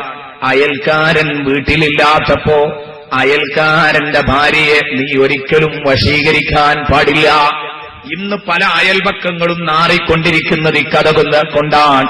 നിങ്ങളുടെയൊക്കെ പ്രാദേശിക തലങ്ങളിലേക്ക്, എന്റെയൊക്കെ പ്രാദേശിക തലങ്ങളിലേക്ക് ഇറങ്ങി വരുമ്പം എന്റെയും നിങ്ങളുടെയും പ്രാദേശിക ചരിത്രങ്ങൾ വിളിച്ചു പറയും. ഓരോ മഹല്ലത്തുകളിലെയും നാറുന്ന കഥകൾ വിളിച്ചു പറയും.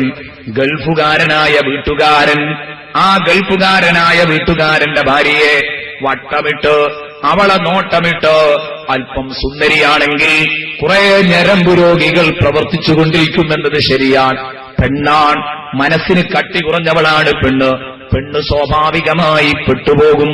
അവിടെയാണ് എന്റെ കൂട്ടുകാരോട് ഞാൻ പറഞ്ഞത്, ഭർത്താവ് ഗൾഫിൽ നിന്ന് വരുമ്പം എയർപോർട്ടിലെത്തി, അവിടെ നിന്ന് യാത്ര തിരിച്ചു 10 മിനിറ്റ് കൊണ്ട് വീട്ടിലെത്തേണ്ട സമയം താൻ നിത്യമായി ബന്ധം പുലർത്തിയിരുന്ന ഒരമുസ്ലിമിന്റെ കൂടെ ഇറങ്ങിപ്പോകാൻ ഒരു മുസ്ലിം സഹോദരി മനസ്സു കാണിച്ചതിനെക്കുറിച്ച്, ധൈര്യം കാണിച്ചതിനെക്കുറിച്ച് കഴിഞ്ഞ ഒരു ദിവസം ഞാൻ പറഞ്ഞിട്ടുണ്ട്. ചാടിപ്പോക്കിനെ കുറിച്ച് പരാമർശിച്ചപ്പോൾ ഞാൻ പറഞ്ഞു വന്നത്, നമ്മുടെ അയൽപക്കത്തുള്ള സ്ത്രീകളെ, അവരുടെ ഭാര്യമാരെ, സഹോദരന്മാരുടെ ഭാര്യമാരെ അയൽവാസിനികൾ എന്ന നിലക്ക് നാം കാണണം.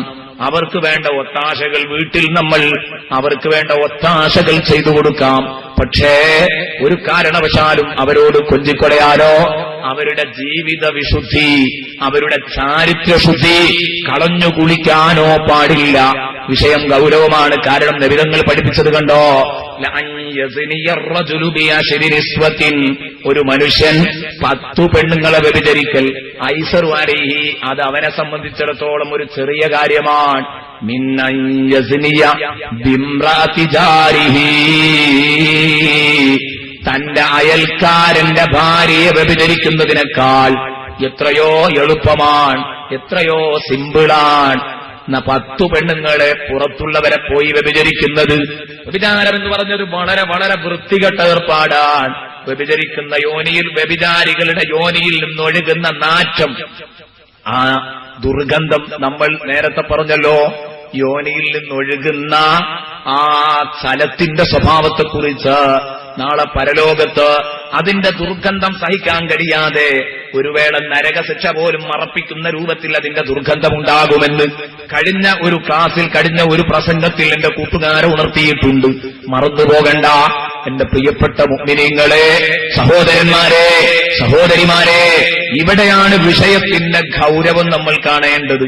അയൽപക്കത്തെ വീട്ടിലേക്ക് കണ്ണും നട്ടു നിൽക്കുന്നവർ, എത്രയോ അയൽക്കാരികളുടെ ജീവിതം മുട്ടിച്ചവർ, എത്രയോ പേര് നമുക്കറിയാം. പലപ്പോഴും അയൽക്കാരാണ് ഇതിലെ വില്ലന്മാര്. അവർ വീട്ടിൽ നല്ല പിള്ള ചമഞ്ഞെത്തി, സേവന സന്നദ്ധരായെത്തി, പലപ്പോഴും തന്റെ കൂട്ടുകാരനെ കണ്ണീര് കുടിപ്പിക്കുന്ന ഒരവസ്ഥയുണ്ട്. ഉണ്ടാവരുത്. 10 പെണ്ണുങ്ങളെ നിങ്ങൾ പുറത്തുപോയി വ്യഭിചരിച്ചെങ്കിൽ അയൽക്കാരന്റെ ഭാര്യയെ വ്യഭിചരിക്കുന്നതിനേക്കാൾ എത്രയോ ചെറിയ കേസാണതെന്ന് പറഞ്ഞെങ്കിൽ, ഒരൊറ്റ പെണ്ണിനെ വ്യഭിചരിക്കുന്നതിന്റെ ഗൗരവം കഴിഞ്ഞ പ്രസംഗത്തിൽ നാം പറഞ്ഞെങ്കിൽ, അപ്പോൾ 10 പെണ്ണിനെ വ്യഭിചരിക്കുന്നതിന്റെ ഗൗരവം എത്രയാണ്? അതിനേക്കാൾ ഗൗരവമാണ് ഒരൊറ്റ പെണ്ണ്, അവൾ അയൽക്കാരിയാണെങ്കിൽ അവളെ പറ്റിക്കുന്നതെന്ന്, അവളെ വ്യഭിചരിക്കുന്നതെന്ന് സയ്യിദുനാ മുഹമ്മദുർ റസൂലുള്ളാഹി സല്ലല്ലാഹു അലൈഹി വസല്ലം പറഞ്ഞിട്ട് വീണ്ടും നബി തങ്ങൾ ചോദിച്ചു. വസഅലഹും, പിന്നീട് നബി അവരോട് ചോദിച്ചു. സുമ്മ സഅലഹും, പിന്നെ നബി അവരോട് ചോദിച്ചു. അനിസ്തരിഖ, മോഷണത്തെക്കുറിച്ച് നിങ്ങൾക്ക് എന്ത് പറയാനുണ്ട്?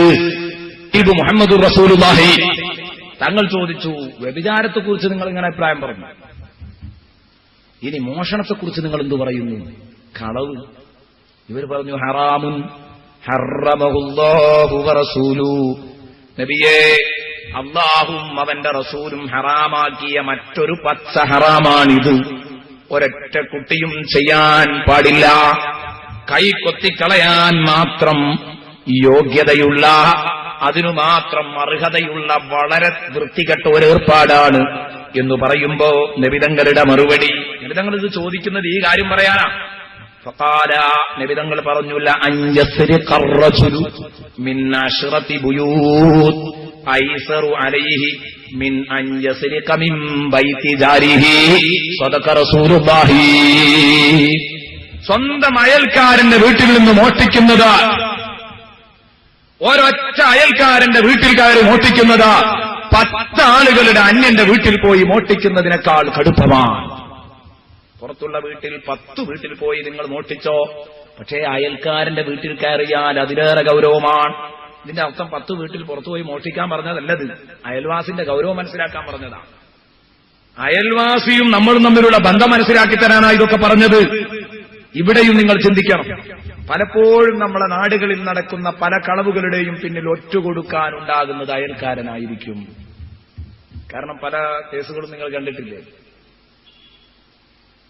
ജ്വല്ലറി കളവ്, ജ്വല്ലറി കൊള്ള ഒരു ഉദാഹരണം. ശരിക്കും കേസ് അന്വേഷിച്ച് ഇങ്ങനെ വരുമ്പോ മൂപ്പരെന്നെ ഏൽപ്പിച്ച, അവിടെ നോക്കാൻ ഏൽപ്പിച്ച ആളായിരിക്കും അതിൽ ഒന്നാമത്തെ കണ്ണ്. ഇവരുമായിട്ട് ഒത്തിട്ടായിരിക്കും ഏർപ്പാട്.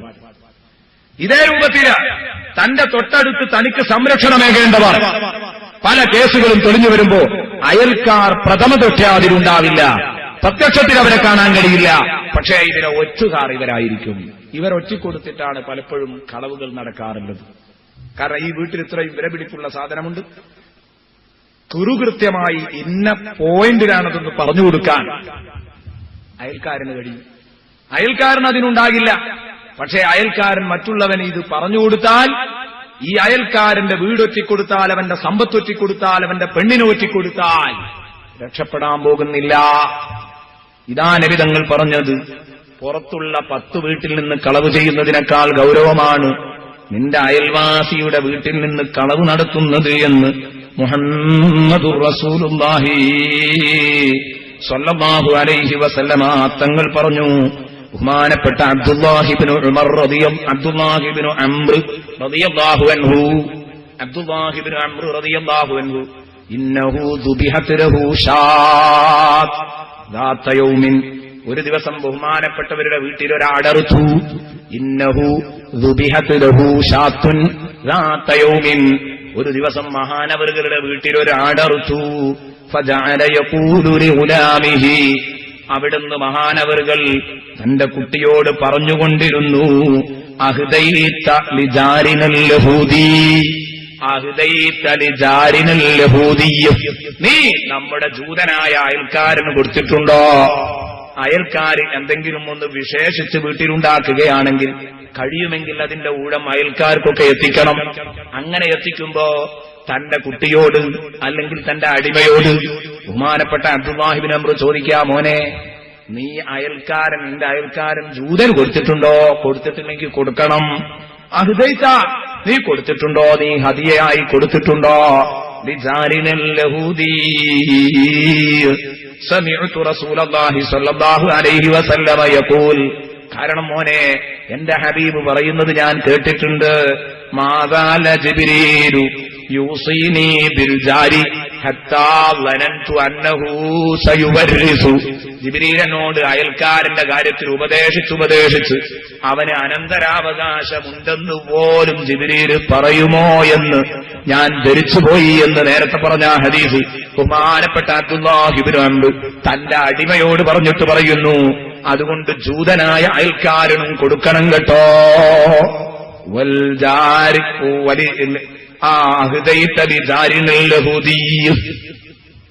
നോക്കൂ നിങ്ങൾ, ഇവർ അയൽക്കാരുമായുള്ള ബന്ധം കാത്തു സൂക്ഷിച്ച രൂപമാണ്. അയൽക്കാരോട് കൂടുതൽ ബാധ്യത കൂടുക എപ്പോഴാ കുറയാ, ഒക്കെ ഇന്നത്തെ ചർച്ചയിൽ ഇൻഷാ അല്ലാഹ് കടന്നു വരും. 3 തരത്തിലാണ് അയൽക്കാർ. 3 തരത്തിലുള്ള അയൽക്കാരെ 3 കണ്ണുകൊണ്ട് കാണണം. എല്ലാവരോടും ഒരേ ബന്ധമല്ല. 3 തരത്തിലുള്ള അയൽക്കാരെ 3 നിലക്കാണ് നാം കാണേണ്ടത്. ഏറ്റവും ആദ്യമായി നമ്മൾ ഹദിയ കൊടുക്കുമ്പോൾ നമ്മൾ എന്തെങ്കിലും ഒന്ന് വിശേഷിച്ച് വീട്ടിലുണ്ടാക്കുന്നു, അത് അയൽക്കാർക്ക് എത്തിക്കണമെന്നാണ്. നീ കറി വെക്കുകയാണെങ്കിൽ ആ കറിയുടെ വെള്ളം അല്പം നീട്ടിക്കോ അബൂദർറേ, എന്നിട്ട് നീയത് നിന്റെ അയൽക്കാരെയും കൂടെ പരിഗണിക്കണം. നബിതങ്ങൾ പറഞ്ഞതാണ്, അബൂദർറേ നിന്റെ കറിയുടെ വെള്ളം നീട്ടിയിട്ട് കുറുക്കി വെച്ചാൽ ഉണ്ടാവില്ലെങ്കിൽ വെള്ളം നീട്ടിയിട്ട് അല്പം ലൂസാക്കിയിട്ട് നിന്റെ അയൽക്കാർക്ക് പോലും കൊടുക്കാൻ കഴിയുമെങ്കിൽ, അയൽക്കാർക്ക് പലർക്കും ആ മാംസത്തിന്റെ വെള്ളമെത്തിക്കാൻ കഴിയുമെങ്കിൽ നീ എത്തിക്കണം അബൂദർ എന്ന് ബഹുമാനപ്പെട്ട അബൂദർ റളിയല്ലാഹു അൻഹുവിനോട് സയ്യിദുനാ മുഹമ്മദുർ റസൂലുള്ളാഹി ഉണർത്തിയതാണ്. എങ്കിൽ ഇങ്ങനെ വിശേഷിച്ചു വല്ലതും കൊടുക്കുമ്പോ നാം ഹദിയ കൊടുക്കേണ്ടത്, നമ്മുടെ കണ്ണ് കൂടുതൽ പതിയേണ്ടത്, നമ്മുടെ ശ്രദ്ധ കൂടുതൽ ചെന്നുപെടേണ്ടത് ഏതു ഭാഗത്താണ്, ഏതയൽക്കാരനിലാണ്? ഏറ്റവും നിന്റെ വീടിനോടടുത്തുള്ള അയൽവാസി. അതാണ് നേരത്തെ പറഞ്ഞത് വൽ ജാരിദിൽ ഖുർബാ വൽ ജാരിൽ ജുനുബ്. അടുത്തുള്ള വീട്ടിന്റെ തൊട്ടടുത്തുള്ള അടുത്ത കുടുംബക്കാരനായ അയൽവാസി. അത് പറയുമ്പോൾ പറയാം, അങ്ങനെയും ഒരർത്ഥത്തിനുണ്ട്. അടുത്തുള്ള വീട്ടിന്റെ അടുത്തുള്ള അയൽവാസിക്ക് കൊടുക്കണം. വൽ ജാരിദിൽ ഖുർബാ വൽ ജാരിൽ ജുനുബ്. അകന്ന അയൽവാസിക്കും വേണം, പക്ഷേ അവന് പിന്നെ 2ാമത്തെ സ്ഥാനമാണ്. അയൽക്കാരിൽ 1ാമത്തെ സ്ഥാനം ഇവർക്ക് കൊടുക്കണം. കുടുംബ ബന്ധമുള്ള അയൽവാസിക്ക് 1ഥമ സ്ഥാനം കൊടുക്കണം. ഈ അങ്ങനെ 3 വിഭാഗമായിട്ട് നമുക്ക് തിരിക്കാൻ കഴിയും ഇവരെ. ബഹുമാനപ്പെട്ട റസൂലുള്ളാഹി സ്വല്ലല്ലാഹു അലൈഹി വസല്ലം പറയുന്നത്, നബിതങ്ങളോട് ബഹുമാനപ്പെട്ട ത്വൽഹ റളിയല്ലാഹു അൻഹു പറയുന്നു, ആയിഷ ബീവി പറഞ്ഞു, ഖുൽതു യാ റസൂലല്ലാഹ്. ത്വൽഹത്ത് പറയുന്നു, ആയിഷ ബീവി പറഞ്ഞത് കേട്ടതാണ്. ആയിഷ ബീവി നബിയോട് ചോദിച്ചത്രേ, ഖുൽതു യാ റസൂലല്ലാഹ് ലീ ജാറാനി. എനിക്ക് 2 അയൽക്കാരുണ്ടല്ലോ നബിയേ, എനിക്ക് 2 അയൽവാസിനികളുണ്ട്, ഞാൻ ആരെയാണ് നോക്കേണ്ടതെന്ന് ചോദിച്ചപ്പോ ഫഇലാ അയ്യിഹിമാ ഉഹ്ദി യാ റസൂലല്ലാഹ്. നബിയെ ഞാൻ ആർക്കാണ് ഹദിയ കൊടുക്കേണ്ടത്? 2 അയൽക്കാരുണ്ടാകുമ്പം ഏതയൽക്കാരനെയാണ് ഞാൻ ശ്രദ്ധിക്കേണ്ടത്? ബഹുമാനപ്പെട്ട നബി സല്ലല്ലാഹു അലൈഹി വസല്ലമ തങ്ങളുടെ മറുപടി, ഖാല ഇലാ അഖ്റബിഹിമാ മിൻക ബാബാ ഇലാ അഖ്റബിഹിമാ മിൻകി ബാബാ ഇലാ അഖ്റബിഹിമാ മിൻകി ബാബാ. മോളെ ആയിഷ, നിന്റെ തൊട്ടടുത്ത് വാതിലുള്ളവരാരാണോ, നിന്റെ വാതിലിനോട് നീ ഡോറ് തുറന്നാൽ ആദ്യം കാണുന്ന, അതിനോട് അകലം കൊണ്ട് അടുത്തു നിൽക്കുന്ന ആളില്ലേ, അവർക്കാണ് നീ കൊടുക്കേണ്ടത്. നിന്റെ വാതിലിന്റെ തൊട്ടടുത്തുള്ള ആൾ അഥവാ ദൂരം കുറഞ്ഞ അയൽവാസിക്കാൻ നീ ആദ്യം കൊടുക്കേണ്ടതെന്ന് ഹബീബ് മുഹമ്മദുർ റസൂലുള്ളാഹി സ്വല്ലല്ലാഹു അലൈഹി വസല്ലം തങ്ങൾ പരിചയപ്പെടുത്തുകയാണ്, തങ്ങൾ പറഞ്ഞു കൊടുക്കുകയാണ്, പഠിപ്പിച്ചു കൊടുക്കുകയാണ്. പിന്നെ തൊട്ടടുത്തുള്ളവർക്ക് ഇങ്ങനെ കൊടുത്തു പോകണം. ഇത് ഏതുവരെ കൊടുക്കണം? അയൽപക്ക ബന്ധം പാലിക്കേണ്ടത് ഏതുവരെ? 40 വീടുകൾ വരെ പാലിക്കണം. 40 വീടുകൾ വരെ പാലിക്കണം. ബഹുമാനപ്പെട്ട ഹസൻ റളിയല്ലാഹു അൻഹുവിനോട് സുഇലൽ ഹസൻ റളിയല്ലാഹു അനിൽ ജാർ. ഹസൻ റളിയല്ലാഹു അൻഹുവിനോട് ചോദിച്ചു, ആരാണ് അയൽക്കാരൻ? അയൽവാസിയുടെ പരിധി എത്രയെന്ന് പറഞ്ഞു തരുമോ? ഖാല 40 ദാറാ. അവിടുന്ന് പറഞ്ഞു 40 വീടുകൾ. അമാമഹു വ 40 അൻ യമീനിഹി വ 40 അൻ യസാരിഹി. അവന്റെ മുന്നിൽ 40 വീട്, അവന്റെ വലതുഭാഗത്ത് 40 വീട്, അവന്റെ ഇടതുഭാഗത്ത് 40 വീട്. ഇതൊക്കെ അയൽവാസിയുടെ പരിധിയിൽപ്പെടുമെന്ന് ബഹുമാനപ്പെട്ടവർ പഠിപ്പിക്കുകയാണ്. ബഹുമാനപ്പെട്ട ഹസൻ റളിയല്ലാഹു അൻഹു പറഞ്ഞു കൊടുക്കുന്നു, ഇങ്ങനെയാണെങ്കിൽ എന്റെ കൂട്ടുകാരാ, എന്റെ കൂട്ടുകാരി, പ്രിയപ്പെട്ട സഹോദരാ സഹോദരി, നമ്മൾ ഇത്ര വലിയ ഗൗരവം ആരെങ്കിലും ഉൾക്കൊണ്ടിട്ടുണ്ടോ? അപ്പൊ ആദ്യം തൊട്ടടുത്തുള്ള അയൽക്കാരനെ ശ്രദ്ധിക്കണം. അത് കഴിഞ്ഞാൽ തൊട്ടടുത്തുള്ളവനെ ശ്രദ്ധിക്കണം, തൊട്ടടുത്തുള്ളവളെ ശ്രദ്ധിക്കണം, അതിന്റെ തൊട്ടടുത്തുള്ളവരെ ശ്രദ്ധിക്കണം. ഇങ്ങനെ ഒരു ഭാഗത്ത് 40 ആൾ, മറ്റേ ഭാഗത്ത് 40 ആൾ, മറ്റേ ഭാഗത്ത് 40 ആൾ, ഇങ്ങനെ എല്ലാ ഭാഗത്തുനിന്നും 40 ആള്. ഒരു വലിയ കല്യാണം, ഇത്രയും ആളുകളോട് പറഞ്ഞ് ഒരു സൽക്കാരം കഴിക്കാൻ പറ്റുമെങ്കിൽ ഈ 40 ആളുകളാണ് ആദ്യം പരിഗണിക്കേണ്ടത്. ഈ 40 ഇത് പിടിക്കണം. കാരണം അയൽക്കാരെ വിട്ടൊഴിച്ചുകൊണ്ടുള്ള ഒരു കളിയും നമുക്ക് പറ്റില്ല. അയൽക്കാരനോട് അത്രയും വലിയ ബാധ്യതയാണ്. ബഹുമാനപ്പെട്ട അബൂ ഹുറൈറ റളിയല്ലാഹു അൻഹു പറഞ്ഞു. ഒക്കെ പറഞ്ഞതിന് ശേഷം കുറച്ച് കാര്യങ്ങൾ നമ്മുടെ വിഷയങ്ങൾ നമുക്ക് പറയാം. അബൂ ഹുറൈറ റളിയല്ലാഹു അൻഹു പറഞ്ഞു, ലാ യുബ്ദഉ ബിജാരിഹിൽ അഖ്സാ, ലാ യുബ്ദഉ ബിജാരിഹിൽ അഖ്സാ. ഒരിക്കലും ഒരു മനുഷ്യൻ അവന്റെ തൊട്ടടുത്ത അകന്ന അയൽവാസിയെ കൊണ്ട് തുടങ്ങരുത്. ലാ യബ്ദഉ, ഒരു മനുഷ്യൻ തുടങ്ങരുത്, ബിജാരിഹിൽ അഖ്സാ, അകലെയുള്ള അയൽവാസിയെ കൊണ്ട് തുടങ്ങരുത്. ഖബിലൽ അദ്നാ, തൊട്ടടുത്തുള്ളവനെ അവഗണിച്ച് അകലേക്ക് പോകരുത്. കല്യാണം പറയാം, തൊട്ടടുത്ത അയൽക്കാരന് കല്യാണമല്ല, അതിന്റെ തൊട്ടടുത്തുള്ള വീട്ടിലും കല്യാണമല്ല, 10 വീട് കഴിഞ്ഞിട്ടാവും കല്യാണം പറയുന്നത്. ഇങ്ങനെ കല്യാണം പറയരുത്, ഇങ്ങനെ അവഗണിക്കാൻ പാടില്ല. ഏറ്റവും അടുത്തവനെ അവഗണിച്ച് അകലെയുള്ളവനെ പരിഗണിക്കേണ്ട ആവശ്യമില്ല, അങ്ങനെ പരിഗണിക്കാൻ പറ്റില്ല. ഇതിൽ പലപ്പോഴും പെട്ടുപോകുന്ന ഒരു വിഷയമാണ് നമ്മുടെ കല്യാണങ്ങൾ. ഏതു കല്യാണം? കല്യാണ മണ്ഡപങ്ങളിൽ നിന്ന് നടത്തുന്ന കല്യാണങ്ങൾ.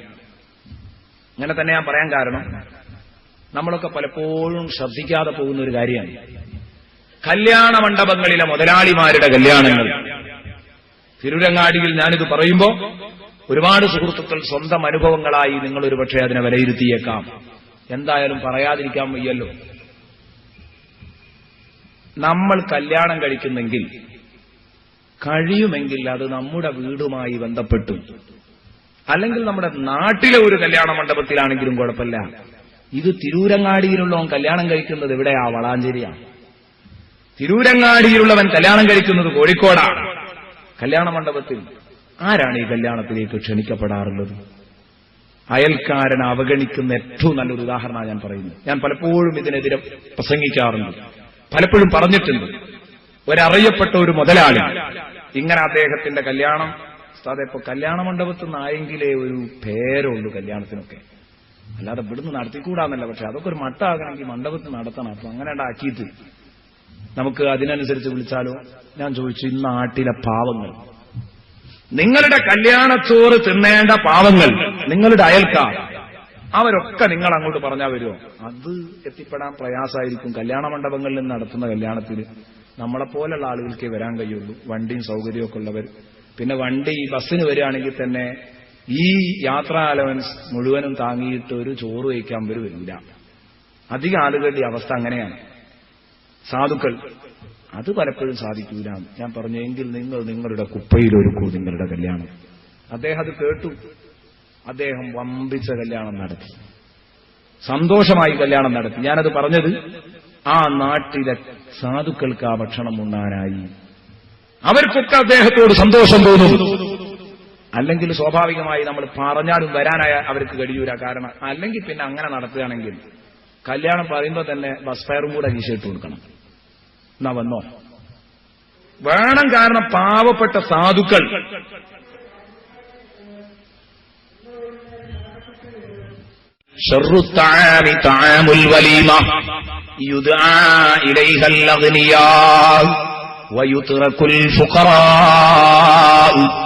സയ്യിദുനാ മുഹമ്മദുർ റസൂലുള്ളാഹി.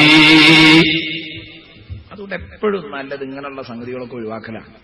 നമ്മളിങ്ങനെ കുറെയൊക്കെ ഇങ്ങനെ ഫാഷൻ ആകുമ്പോൾ, ആധുനികതയ്ക്ക് അനുസരിച്ച് നീങ്ങുമ്പോഴേ മൂല്യങ്ങളൊക്കെ തകർന്നു പോകുന്നുണ്ട്. നബി തങ്ങൾ പറഞ്ഞു, ഷർറു താം, ഏറ്റവും എരപ്പ് പിടിച്ച സദ്യ ത്വാമുൽ വലീമത്തി, ഒരു കല്യാണ സദ്യയാണ്, ഒരു കല്യാണ സദ്യയാണ്.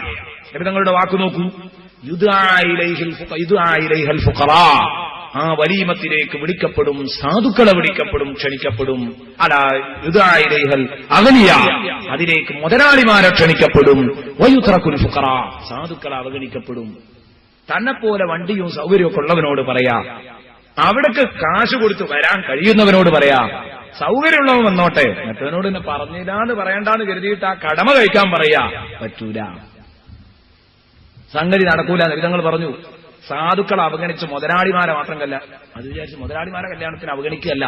ഹദീസിന്റെ അർത്ഥം അങ്ങനെയല്ല. ഞാൻ മുതലാളിമാരൊന്നും കല്യാണത്തിന് വിളിക്കൂല, സാധുക്കളെ മാത്രം. അതല്ല, മുതലാളിമാരെ വിളിക്കണം. മുതലാളിമാരെ വിളിക്കേണ്ടെന്ന് നബി പറഞ്ഞിട്ടില്ല. മുതലാളിമാരെ മാത്രം നോക്കി വിളിച്ച് സാധുക്കളെ അവഗണിക്കരുത്. അവിടെ ആവശ്യം തന്റെ കൂട്ടുകാരെ ഒക്കെ വിളിക്കാം, കല്യാണത്തിന് എല്ലാവരും വരട്ടെ. പക്ഷേ സാധുക്കളെ അവഗണിച്ചുകൊണ്ട് മുതലാളിമാരെ മാത്രം തെരഞ്ഞെടുത്ത് നടത്തുന്ന ഈ സെലക്ടഡ് കല്യാണം പലപ്പോഴും അപകടമായിരിക്കും. നിങ്ങൾക്ക് ഈമാൻ തകരും, നിങ്ങളുടെ പരലോകം തകരും. വളരെ ഗൗരവത്തോടെ മനസ്സിലാക്കണം. നിങ്ങളുടെ തൊട്ടയിറയിൽ കഴിയുന്ന സാധുവിന് ഒരുപക്ഷേ ഈ ഭക്ഷണത്തിന് താല്പര്യമുണ്ടായിരിക്കാം. അവൻ വേണ്ടെന്ന് വെക്കും. അതുകൊണ്ടാണ് ഞാൻ പറഞ്ഞു, ഇനി അങ്ങനെ നടത്ത സൗകര്യത്തിന്റെ പേരിലും മറ്റുമൊക്കെ സൗകര്യം എടുക്കാൻ കഴിയൂല ഉസ്താദ് എന്നൊക്കെ പറയുന്നുണ്ടെങ്കിൽ നമ്മൾ കല്യാണം പറയുമ്പോൾ സ്പെയറും കൂടെ അങ്ങ് കൊടുത്തേക്ക്. ഒരു വിഷമവും അതിൽ കരുതണ്ട. പച്ച സാധുക്കളായ ആളുകളുണ്ടാകും. എത്തൂരാന്ന് ഉറപ്പുള്ളവരോട് നിർബന്ധമായിട്ട് എത്താൻ പറഞ്ഞിട്ട് അതിനുള്ള സൗകര്യം നമ്മൾ, അല്ലെങ്കിൽ നമ്മൾ നമ്മുടെ ചെലവിൽ വണ്ടി ഓടിക്കണം. നാട്ടിൽ നിന്ന് വണ്ടി വിട്ടാൽ മതി. അങ്ങനെ വണ്ടി അടിച്ചുകൊണ്ടിരിക്കുക തവണകളായി. ഏറ്റവും നല്ലത് ഞാൻ പറഞ്ഞില്ലേ, നമ്മുടെ കുപ്പയിൽ നമ്മുടെ സാഹചര്യത്തിൽ ഇത് ഒരുക്കിയാൽ എന്തൊരു ഭംഗിയാ. അതൊക്കെ പഴയ കാലത്ത് അതും അയൽപക്ക സഹകരണ കമ്മിയാണ് യഥാർത്ഥത്തിൽ ഇവിടെയൊക്കെ വന്നത്. പണ്ടൊരു കല്യാണം ഉണ്ടായാൽ 4 ദിവസം മുമ്പ് അയൽക്കാരൊക്കെ വരും പന്തലിടാനും ജഗപുകയായിട്ട് എല്ലാ ഏർപ്പാടുകളും തട്ടിക്കൂട്ടാൻ ഇവരുണ്ട്. ഇന്ന് പന്തപ്പണി എടുക്കുന്നത് യഥാർത്ഥത്തിൽ വാടകക്കാരാണ്, എല്ലാം കൂലിക്കാരാണ്. അയൽപക്ക ബന്ധവും സേവനവും ഒക്കെ എടുത്തുപോയി. അതുതന്നെയാണ് പ്രശ്നത്തിന് കാരണം. തആവനൂ അലൽ ബിർരി വത്തഖ്വാ വലാ തആവനൂ അലൽ ഇസ്മി വൽ ഉദ്വാൻ. അല്ലാഹു തആല പറഞ്ഞു, നല്ല കാര്യത്തിന്റെ മേൽ നിങ്ങൾ പരസ്പരം സഹായിക്കണം, തഖ്വയുടെ പേരിൽ നിങ്ങൾ പരസ്പരം സഹായിക്കണം. അനീതിയുടെ പേരിൽ, ചീത്തയായ കാര്യത്തിന്റെ പേരിൽ, കുറ്റകരമായ കാര്യത്തിന്റെ മേൽ നിങ്ങൾ പരസ്പരം സഹകരണമുണ്ടാകരുത്. അതോ ഈ കാര്യത്തിൽ നമുക്ക് നല്ല സഹകരണമാണ്. ഏത് വേണ്ടാത്തരങ്ങനെ നടത്താനാണെങ്കിൽ നല്ല സഹകരണം, ഒത്തുപിടിക്കും, എല്ലാവരും നല്ല ഐക്യം ഉണ്ടാവും. ഒരു വീട്ടിൽ കല്യാണം നടത്തുകയാണെങ്കിൽ അവിടെ പന്തലിട്ടാൻ ആളില്ല, അവിടെ സപ്ലൈ ചെയ്യാൻ ആളില്ല, ഒന്നിനും ആളില്ല. നേരെ മറിച്ചൊരു ഗാനമേള ഒരുക്കി നോക്ക്, അവിടെ എന്താ സജീവം. സ്വന്തം ഇവന്റെ വകയായിട്ടുള്ള സേവനങ്ങൾ എന്തു വേണമെങ്കിലും ചെയ്തു കൊടുക്കാൻ തയ്യാറാണ്. ഈ ഒരവസ്ഥ നമുക്കുണ്ടാവരുത്. ഇതുകൊണ്ടാ ഞാൻ പറഞ്ഞത്, കഴിഞ്ഞിട്ടില്ല ബഹുമാനപ്പെട്ട ഇബ്നു ഉമർ റളിയല്ലാഹു അൻഹുമാ, അബ്ദുല്ലാഹി ഇബ്നു ഉമർ.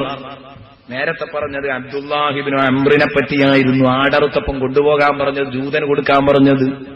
ഇത് അബ്ദുല്ലാഹി ഇബ്നു ഉമർ. അബ്ദുല്ലാഹി ഇബ്നു ഉമർ റളിയല്ലാഹു അൻഹു പറഞ്ഞു, ലഖദ് അതാ അലൈനാ സമാനുൻ വമാ അഹദുൻ അഹഖു ബിദീനാരിഹി വദിർഹമിഹി മിൻ അഖീഹിൽ മുസ്ലിം സുമ്മൽ ആന അദ്ദീനാറു വദ്ദിർഹം അഹബ്ബു ഇലാ അഹദിനാ മിൻ അഖീഹിൽ മുസ്ലിം. സമിഅ്തു النبي صلى الله عليه وسلم يقول كم من جار متعلق بجاره يوم القيامة يقول يا رب هذا أغلق بابه دوني فمنع معروفا يا رب هذا أغلق بابه دوني فمنع معروفا. എന്താണ് ഈ കേൾക്കുന്നതൊക്കെ സുഹൃത്തുക്കളെ?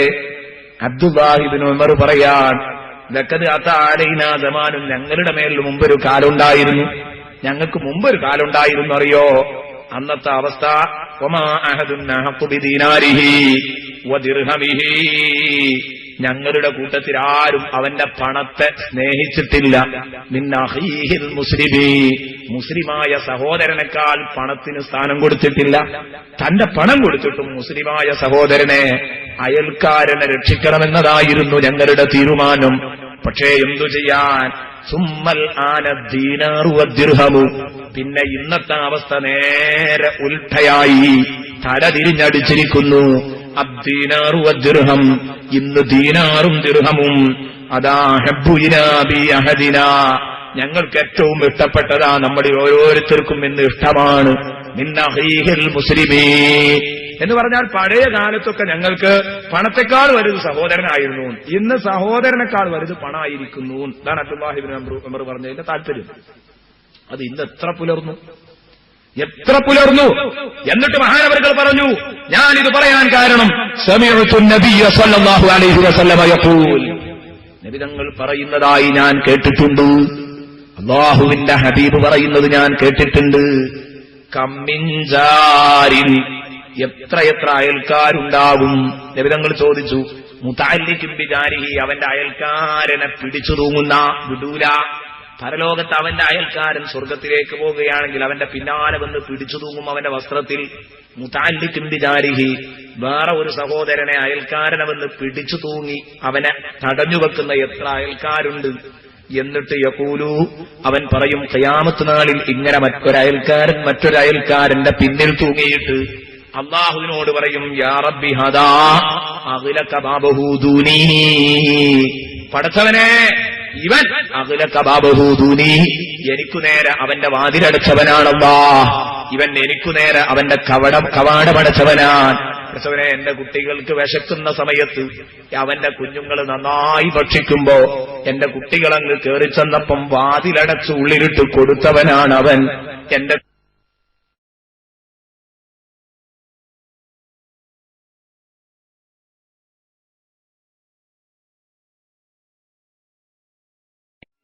എനിക്കെതിരെ വാതിലടച്ചവനാണ് പടച്ചവനെ, ഇവനെ വിടരുതല്ലാ. ഫമനഅ മഅറൂഫഹു, എനിക്കിവൻ ചെയ്തു തരേണ്ട ഗുണങ്ങളൊന്നും ചെയ്തു തന്നിട്ടില്ല, എന്നോട് ചെയ്യേണ്ട സേവനങ്ങൾ ഇവൻ ചെയ്തിട്ടില്ല, അതുകൊണ്ട് ഇവനെ വിടല്ല.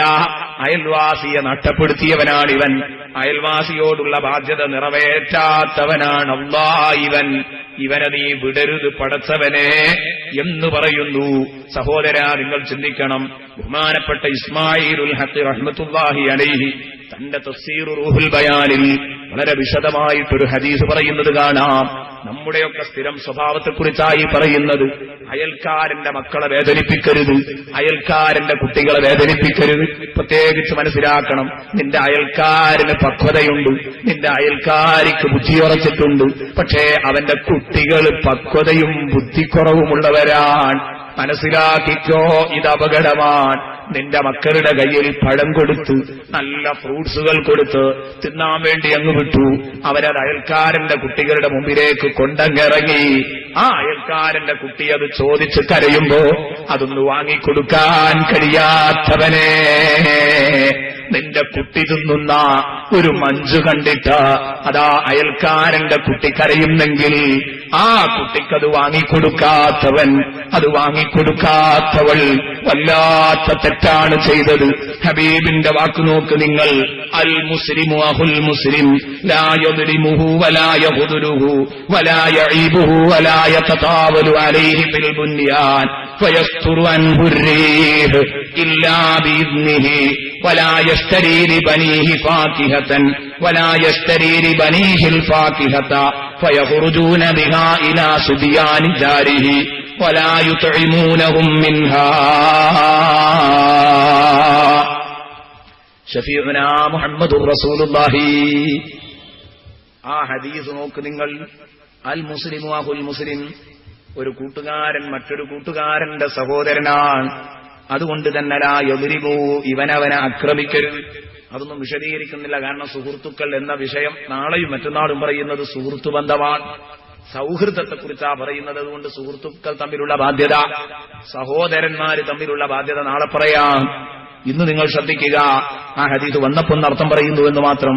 ലാ യദ്രിമുഹു, അവനെ ആക്രമിക്കരുത്, വലാ യഖ്ദുലുഹു, അവനെ കയ്യൊഴിക്കരുത്, വലാ യഈബുഹു, അവനെ ഐബാക്കരുത്, അവന്റെ കുറ്റവും കുറവും പറഞ്ഞവനെ ബോറാക്കരുത്, വലാ യതതാവലു അലൈഹി ഫിൽ ബുനിയാൻ, അയൽക്കാരന്റെ മേൽ, അയൽക്കാരനായ സഹോദരന്റെ മേൽ നിന്റെ എടുപ്പ് നീ നീട്ടിയെടുക്കരുത്. അവന്റെ ഭാഗത്തേക്ക് നീ നിന്റെ വീട്ടിന്റെ ആ സെൻസൈഡൊന്ന് ഇറക്കി വാർക്കുന്നുണ്ടെങ്കിൽ അവന്റെ സമ്മതം വാങ്ങണം. കാരണം എന്തേ, അവന്റെ ഭാഗത്തേക്ക് നിന്റെ വീട് വെച്ചു നീട്ടുമ്പോ നീ വലിച്ചു നീട്ടുന്ന സമയത്ത് ഫയസ്തുറു അൻഹു الريح, അയാൾക്ക് ശുദ്ധമായി തടയുന്നത്, അയാൾക്ക് കാറ്റ് കിട്ടില്ല, അയാൾക്ക് ശുദ്ധമായി ലഭിക്കില്ല. ഇല്ലാ ബിഇദ്നിഹി, അയാളുടെ സമ്മതം കൂടാതെ. വലാ യതതാവലു അലൈഹി ഫിൽ ബുനിയാൻ, എടുപ്പ് നീ നീട്ടിയെടുക്കരുത് അയാളുടെ വീട്ടിന്റെ ഭാഗത്തേക്ക്. വലാ യശ്തരീ ബനീ, നിന്റെ മക്കൾക്ക് വേണ്ടി, അവന്റെ മക്കൾക്ക് വേണ്ടി അവൻ വാങ്ങരുത്. അൽ ഫാകിഹത, പഴം വാങ്ങരുത്. ഫയഖ്റുജൂന ബിഹാ, എന്നിട്ട് ആ ഫ്രൂട്ട്സുമായി, പഴവുമായി നിന്റെ മക്കൾ പുറപ്പെടും. ഇലാ സുബിയാനി ദാരിഹി, നിന്റെ അയൽക്കാരന്റെ മക്കളുടെ അടുത്തേക്ക് പുറപ്പെടും. വലാ യുതഇമൂനഹും മിൻഹാ, എന്നാ ഇവരാ മക്കൾക്ക് കൊടുക്കൂല, ഒരൽപ്പം പോലും, ഒരു കഷ്ണം പോലും കൊടുക്കൂല. എന്നിട്ട് അയൽക്കാരന്റെ കുട്ടി തട്ടിപ്പിടച്ചു കരയുമ്പം ഓനെ നീ കരുതണം, നിന്നെപ്പോലെയല്ല തൊട്ടടുത്ത അയൽക്കാരൻ അബൂബക്കറിന് ഒരു ദിവസത്തെ അരിയൊപ്പിക്കാൻ കഷ്ടപ്പെടുന്ന കുട്ടിയാണ്, ആ സഹോദരനാണ്. അതുകൊണ്ട് അവന്റെ മക്കൾക്ക് ആപ്പിൾ വാങ്ങിക്കൊടുക്കാൻ അവർക്ക് കഴിയണമെന്നില്ല. അതുകൊണ്ട് നിങ്ങൾക്കങ്ങനെ നിങ്ങളുടെ മക്കളെ എപ്പോഴും അയൽക്കാർക്ക് കൊടുക്കാൻ കഴിയില്ല. പക്ഷേ നബി തങ്ങളുടെ ഈ ഹദീസിൽ ഒരു കാര്യം പഠിപ്പിക്കുന്നുണ്ട്. അത് നിങ്ങളുടെ വാതിലടച്ചിട്ടിരുന്ന കൊടുക്കാൻ കഴിയുമെങ്കിൽ നിങ്ങൾ കൊടുക്കണം അയൽക്കാരന്റെ മക്കൾക്ക്. അല്ലെങ്കിൽ അവരെ കാണിക്കുന്നതിൽ എന്തെങ്കിലും മാറ്റി നിർത്തണം. വേദനിപ്പിക്കരുത്, കൽബ് വേദനിപ്പിക്കരുത്. അത് നമുക്ക് അപകടം ചെയ്യും. അവൻ നിന്നെപ്പോലെ സമ്പന്നനായിരുന്നെങ്കിൽ, നീ അവനെപ്പോലെ ദരിദ്രനായിരുന്നെങ്കിൽ, നിന്റെ മക്കൾ അവന്റെ മക്കളുടെ ചുണ്ടിലേക്ക് നോക്കി നിൽക്കേണ്ട ഒരു ഗതികേടുണ്ടായാൽ നിനക്കത് സഹിക്കുമോ മോനെ? ഇതാണ് ഈ ചോദിച്ചതിന്റെ അർത്ഥം. അതുകൊണ്ട് നിന്റെ അയൽക്കാരന്റെ മക്കളുടെ മുമ്പിൽ വിഭവസമൃദ്ധമായ ഭക്ഷണം കഴിക്കുമ്പോ നിന്റെ മക്കളോട് അവർക്കത് കൊടുക്കാൻ പറയണം. അവർ കൊടുക്കാൻ തയ്യാറല്ലെങ്കിൽ നീ ഇടപെട്ട് വാങ്ങിക്കൊടുക്കണം. ഇതാണ് എന്റെ പ്രിയപ്പെട്ട സഹോദരന്മാർ നാം ശ്രദ്ധിക്കേണ്ട വളരെ പ്രധാനപ്പെട്ട ഒരു കാര്യം. അയൽക്കാരനുമായുള്ള നല്ല ബന്ധം ശ്രദ്ധിക്കുന്നിടത്ത്, അത് കീപ്പ് ചെയ്യുന്നിടത്ത്, അത് പൊട്ടിപ്പോകാൻ പാടില്ലെന്നിടത്ത് ഇത് ശ്രദ്ധിക്കണം. അല്ലെങ്കിൽ നേരത്തെ നിബിധങ്ങൾ പറഞ്ഞതുപോലെ നാളെ നമ്മുടെ ഊരക്ക് പിടിക്കും ഇവൻ, വിടൂല പടച്ചവനെ, എന്റെ കുട്ടികളെ കരയിപ്പിച്ചവനാണിവൻ, അയൽവക്ക ബന്ധം പൂർത്തിയാക്കി വിട്ടിയിട്ടില്ല, അത് പാലിച്ചിട്ടില്ല ഇവൻ, ഇവനെ വിടരുത് എന്ന് അല്ലാഹു പറയും. നോക്കൂ നിങ്ങൾ, ഇപ്പോൾ നിങ്ങൾക്ക് ബോധ്യപ്പെട്ടില്ലേ അയൽക്കാരുമായുള്ള ബന്ധം കടുപ്പമുള്ളതാണ് എന്ന് മനസ്സിലാക്കാൻ നമുക്ക് പ്രയാസങ്ങളില്ല. അതുകൊണ്ടാണ് ഹബീബ് തുറന്നു പ്രഖ്യാപിക്കാനുണ്ടായ കാരണം. ഇബ്നു സുബൈർ റളിയല്ലാഹു അൻഹു പറയുന്നു, സമിഅ്തു റസൂലല്ലാഹി സ്വല്ലല്ലാഹു അലൈഹി വസല്ലമ യഖൂൽ, നബി പറയുന്നത് ഞാൻ കേട്ടു, ലൈസൽ മുഅ്മിനു അല്ലദീ യശ്ബഉ വജാറുഹു ളാഇഉ, അയൽവാസി പട്ടിണി കിടക്കുന്ന സമയത്ത് വയറു നിറയെ ഉണ്ണുന്നവൻ നമ്മിൽപ്പെട്ടവനല്ല, അവൻ വിശ്വാസിയല്ല, അവൻ പൂർണ്ണ വിശ്വാസിയല്ല എന്ന് സയ്യിദുനാ മുഹമ്മദുർ റസൂലുള്ളാഹി. തങ്ങൾക്ക് പറയാൻ വിഷമമില്ലാതിരുന്നത് അതുകൊണ്ടാണ്. കഴിവിന്റെ പരമാവധി അയൽക്കാരെ ശ്രദ്ധിക്കണം. അതുകൊണ്ട് വിശേഷിച്ച് എന്തെങ്കിലും ഉണ്ടാക്കുന്നുണ്ടോ, തൊട്ടടുത്ത അയൽക്കാരെങ്കിലും അതിൽ പങ്കുകൊള്ളാൻ വേണ്ടി ശ്രദ്ധിക്കുക. നബിതങ്ങൾ പറയുന്നു, ബഹുമാനപ്പെട്ട അബൂദർ റളിയല്ലാഹു അൻഹുവിനോട്, യാ അബാദർ ഇദാ തബഖത മറഖതൻ ഫഅക്സിർ മാഅഹാ, നീയൊരു കറി ഉണ്ടാക്കുകയാണെങ്കിൽ, വിശേഷിച്ച് വല്ലതും നീ ഉണ്ടാക്കുന്നെങ്കിൽ, ഫഅക്സിർ മാഅഹാ, അതിന്റെ വെള്ളം അല്പമൊന്നങ്ങ് നീട്ടിക്കാളാ, ഫഅക്സിർ മാഅഹാ, ആ കറിയുടെ വെള്ളമൊന്നങ്ങ് നീട്ടിക്കൊടുക്ക. എന്നിട്ട് വതഅഹദു ജിറാനക്, നിന്റെ അയൽക്കാരെയും കൂടെ നീ കീപ്പ് ചെയ്യ, അവരെയും കൂടെ നീ സൂക്ഷിക്ക, അവരെയും കൂടെ നീ പരിഗണിക്ക. മുഹമ്മദുർ റസൂലുള്ളാഹി സ്വല്ലല്ലാഹു അലൈഹി വസല്ലമ തങ്ങൾ പഠിപ്പിക്കുന്നു. ഈ ബന്ധങ്ങളൊക്കെ സ്ഥാപിച്ചു നാം ജീവിക്കണം. അപ്പോഴേ നമുക്ക് രക്ഷപ്പെടാൻ കഴിയൂ. അയൽക്കാർക്ക് ഗുണം ചെയ്യുക എന്ന് പറയുമ്പം വളരെ ശ്രദ്ധേയമായൊരു ഗുണം ഞാൻ പരാമർശിക്കണമെന്ന് കരുതി വെച്ചതാണ്. ഏത്? വായ്പ സാധനങ്ങൾ കൊടുക്കുന്ന കാര്യം. അധിക അയൽക്കാരും ഈ വിഷയത്തിൽ പലപ്പോഴും അവരുടെ ഭാഗത്തു നിന്ന് കുറവ് വരുത്താറുണ്ടെങ്കിൽ കരുതണം. സൂറത്തുൽ മാഊൻ എന്ന് പറയുന്ന ഒരു അധ്യായം തന്നെ വിശുദ്ധ ഖുർആനിലുണ്ട്. സൂറത്തുൽ മാഊൻ എന്നാണ് ആ അധ്യായത്തിന്റെ പേര്. വീട്ടുപകരണങ്ങൾ വായ്പ ചോദിക്കുമ്പോൾ അത് കൊടുക്കാതിരിക്കുന്നത്, ഈ വായ്പക്ക് വരെ എപ്പോഴും അയൽക്കാരാണ്. അയൽക്കാർക്കിത് കൊടുക്കാതിരുന്നാലുള്ള ശിക്ഷ വയില് എന്ന നരകമാണെന്ന്, ഓർക്കാൻ കഴിയാത്ത നരകമാണ് എന്ന് നബി സല്ലല്ലാഹു അലൈഹി വസല്ലമ പഠിപ്പിച്ചിട്ടുണ്ട്, അല്ലാഹു പഠിപ്പിച്ചിട്ടുണ്ട്. ഫവൈലുൽ ലിൽ മുസല്ലീൻ, അല്ലദീനഹും അൻ സ്വലാത്തിഹിം സഹൂൻ അല്ലദീനഹും യുറാഊന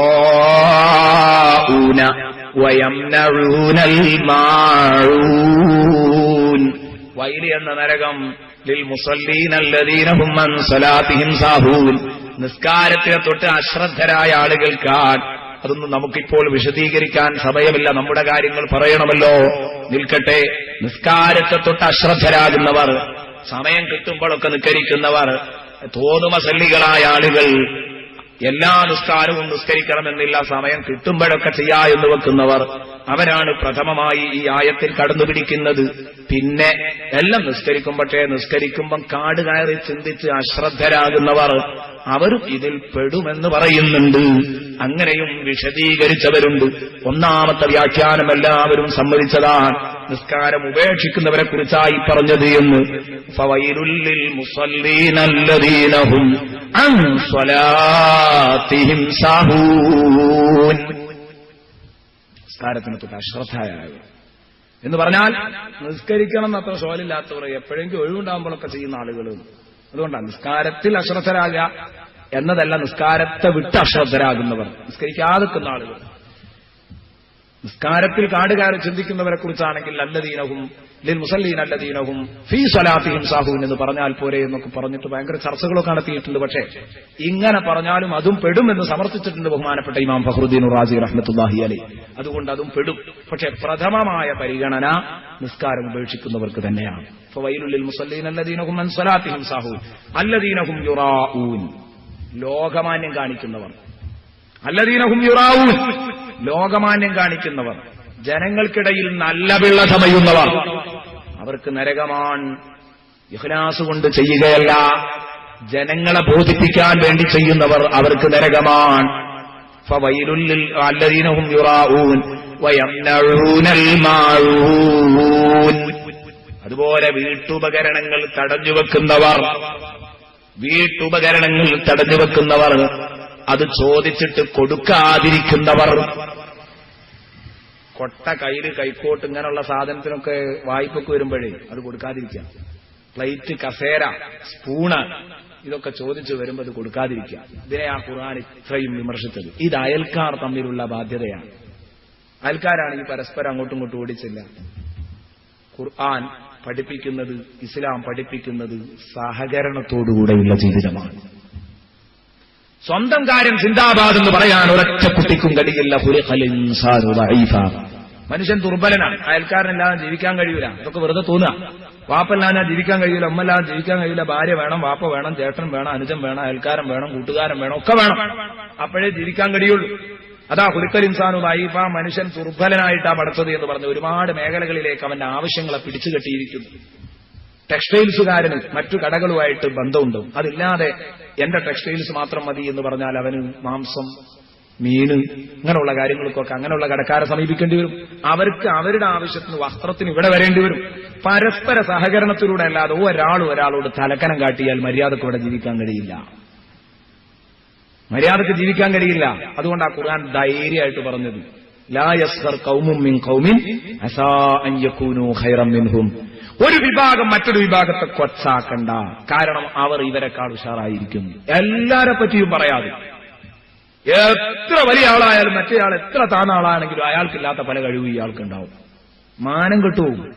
ഖുർആൻ ഈ പറഞ്ഞത് ഉദാഹരണങ്ങൾ സഹിതമെന്ന് പറയുമ്പോൾ നമുക്ക് ബോധ്യപ്പെടാവുന്ന കാര്യങ്ങൾ മാത്രമാണ്. ചിലർക്ക് വിവരം ഉണ്ടാകും, പക്ഷെ അവന് ആരോഗ്യം ഉണ്ടാകും. ചിലർക്ക് വിവരവും ആരോഗ്യം ഉണ്ടാകും, അവന്റെ അടുത്ത് സമ്പത്തുണ്ടാകും. അവന്റെ അടുത്ത് സമ്പത്തുണ്ടെങ്കിൽ ഇവന്റെ അടുത്ത് സമ്പത്തുണ്ടെങ്കിൽ അവന്റെ അടുത്ത് വിവരം ഉണ്ടാകും. ഇങ്ങനെ എന്തെങ്കിലുമൊക്കെ നിനക്ക് അവനെ ആശ്രയിക്കേണ്ട ചുറ്റുപാട് നമുക്ക് വരും നിർബന്ധമായും. അതുകൊണ്ട് ആരെയും കുതിരയാക്കാൻ പറ്റില്ല. അങ്ങോട്ടും പറയാൻ പറ്റില്ല, അങ്ങോട്ടും പറയാൻ പറ്റില്ല. എല്ലാവരും വിനയത്തോടെ സാധുവായി ജീവിക്കാൻ പഠിക്കണം. എല്ലാവർക്കിടയിലും, നാട്ടുകാർക്കിടയിൽ നാട്ടുകാരിൽ ഒരാളായി, എത്ര വലിയ സമ്പന്നനാണെങ്കിലും എത്ര സ്വാധീനമുള്ളവനാണെങ്കിലും അവൻ അങ്ങനെ തന്നെ ജീവിച്ചു പഠിക്കണം. ഇതിനാണ് അയൽക്കാരോടൊപ്പം ഈ നല്ല ബന്ധം സ്ഥാപിക്കണമെന്ന് പറഞ്ഞത്. വയംനഊനൽ മാഊൻ. ഞാൻ പറഞ്ഞു വന്നത് അതാണ്. വീട്ടുപകരണങ്ങൾ തടഞ്ഞുവെക്കുന്നവർ, ചില പെണ്ണുങ്ങളൊക്കെ ഉണ്ട്. സുബ്ഹാനല്ലാഹ്. പ്രത്യേകിച്ച് ഞാൻ പറയുന്നു, ആർക്കെങ്കിലും ഒരാൾക്കെങ്കിലും ഹൈറായെങ്കിൽ ഹൈറാവട്ടെ.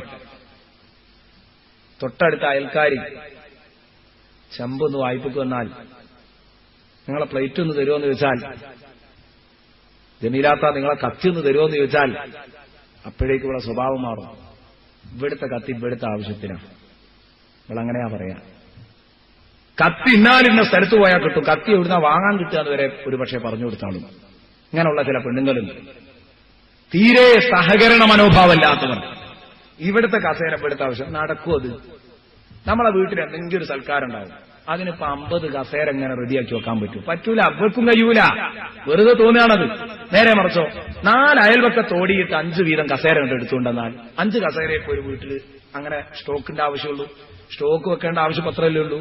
അതെല്ലാവർക്കും അത്യാവശ്യമായി. എന്നാലോ എന്തെങ്കിലും ഒരു പരിപാടി വിശേഷിച്ചുണ്ടെങ്കിൽ 4 വീട്ടിൽ നിന്നും കൂടി അത് വലിച്ചാൽ എല്ലാവർക്കും കാര്യമായും ചെയ്തു. ഇതാണ് പറഞ്ഞത്. അപ്പോ പരസ്പരം ഒത്തുപോകാനാണ് ഖുർആൻ ഇത് പറഞ്ഞത്. വയംനഊനൽ മഅഊൻ, വയംനഊനൽ മഅഊൻ, വീട്ടുപകരണങ്ങൾ തടഞ്ഞു വെക്കുന്നവർക്ക് ഞാൻ കടുത്ത ശിക്ഷ കൊടുക്കും, ശിക്ഷ വളരെ വലുതാണ് എന്ന് ഖുർആൻ താക്കീത് ചെയ്തു. ഇത് കേൾക്കാൻ കഴിയാം. ആ സൂറത്തിന്റെ പേര് തന്നെ സൂറത്തുൽ മഅഊനാണ്. കാരണം അതിലേറ്റവും പ്രാധാന്യമുള്ള വിഷയമാണത് എന്ന് സൂചിപ്പിക്കുന്നുണ്ട്. കാരണം സൂറത്തിന് പേര് വരെ അതിലേറ്റവും ആകർഷകമായ പദം എടുത്തിട്ടാണ്. മഅഊൻ എന്ന് പേരിടാൻ കാരണം അതിലേറ്റവും ശ്രദ്ധേയമായ പദമാണിത്, ആശയമാണിത്. വീട്ടുപകരണങ്ങൾ വായ്പ കൊടുക്കാതെ തടഞ്ഞു വെക്കുന്ന ഏർപ്പാട്. എന്നാലോ നബിതങ്ങൾ ഇതിന്റെ ഗൗരവം പറഞ്ഞപ്പോ സഹാബത്ത് പേടിച്ചു. നബിതങ്ങൾ ഇങ്ങനെ സൂറത്തുൽ മഅഊൻ ഓതിയിട്ട് വീട്ടുപകരണങ്ങൾ എപ്പോ വന്നാലും നിങ്ങളുടെ പ്ലേറ്റും നിങ്ങളുടെ കത്തിയും നിങ്ങളുടെ കൈക്കോട്ടും ഒക്കെ എപ്പോഴും കൊടുക്കണം, തടഞ്ഞു വെക്കാൻ പറ്റൂല, അവർക്ക് വൈലെന്ന നരകാന്നൊക്കെ കേട്ടപ്പോഴേക്ക് സഹാബത്ത് പേടിച്ചു. നമുക്കതിനൊന്നും ബേജാറില്ലെങ്കിലും സഹാബത്തിന് ബേജാറാണല്ലോ. സഹാബത്തിന്റെ കൂട്ടത്തിൽ ഒരാൾ എഴുന്നേറ്റിട്ട് പറഞ്ഞു, നബിയേ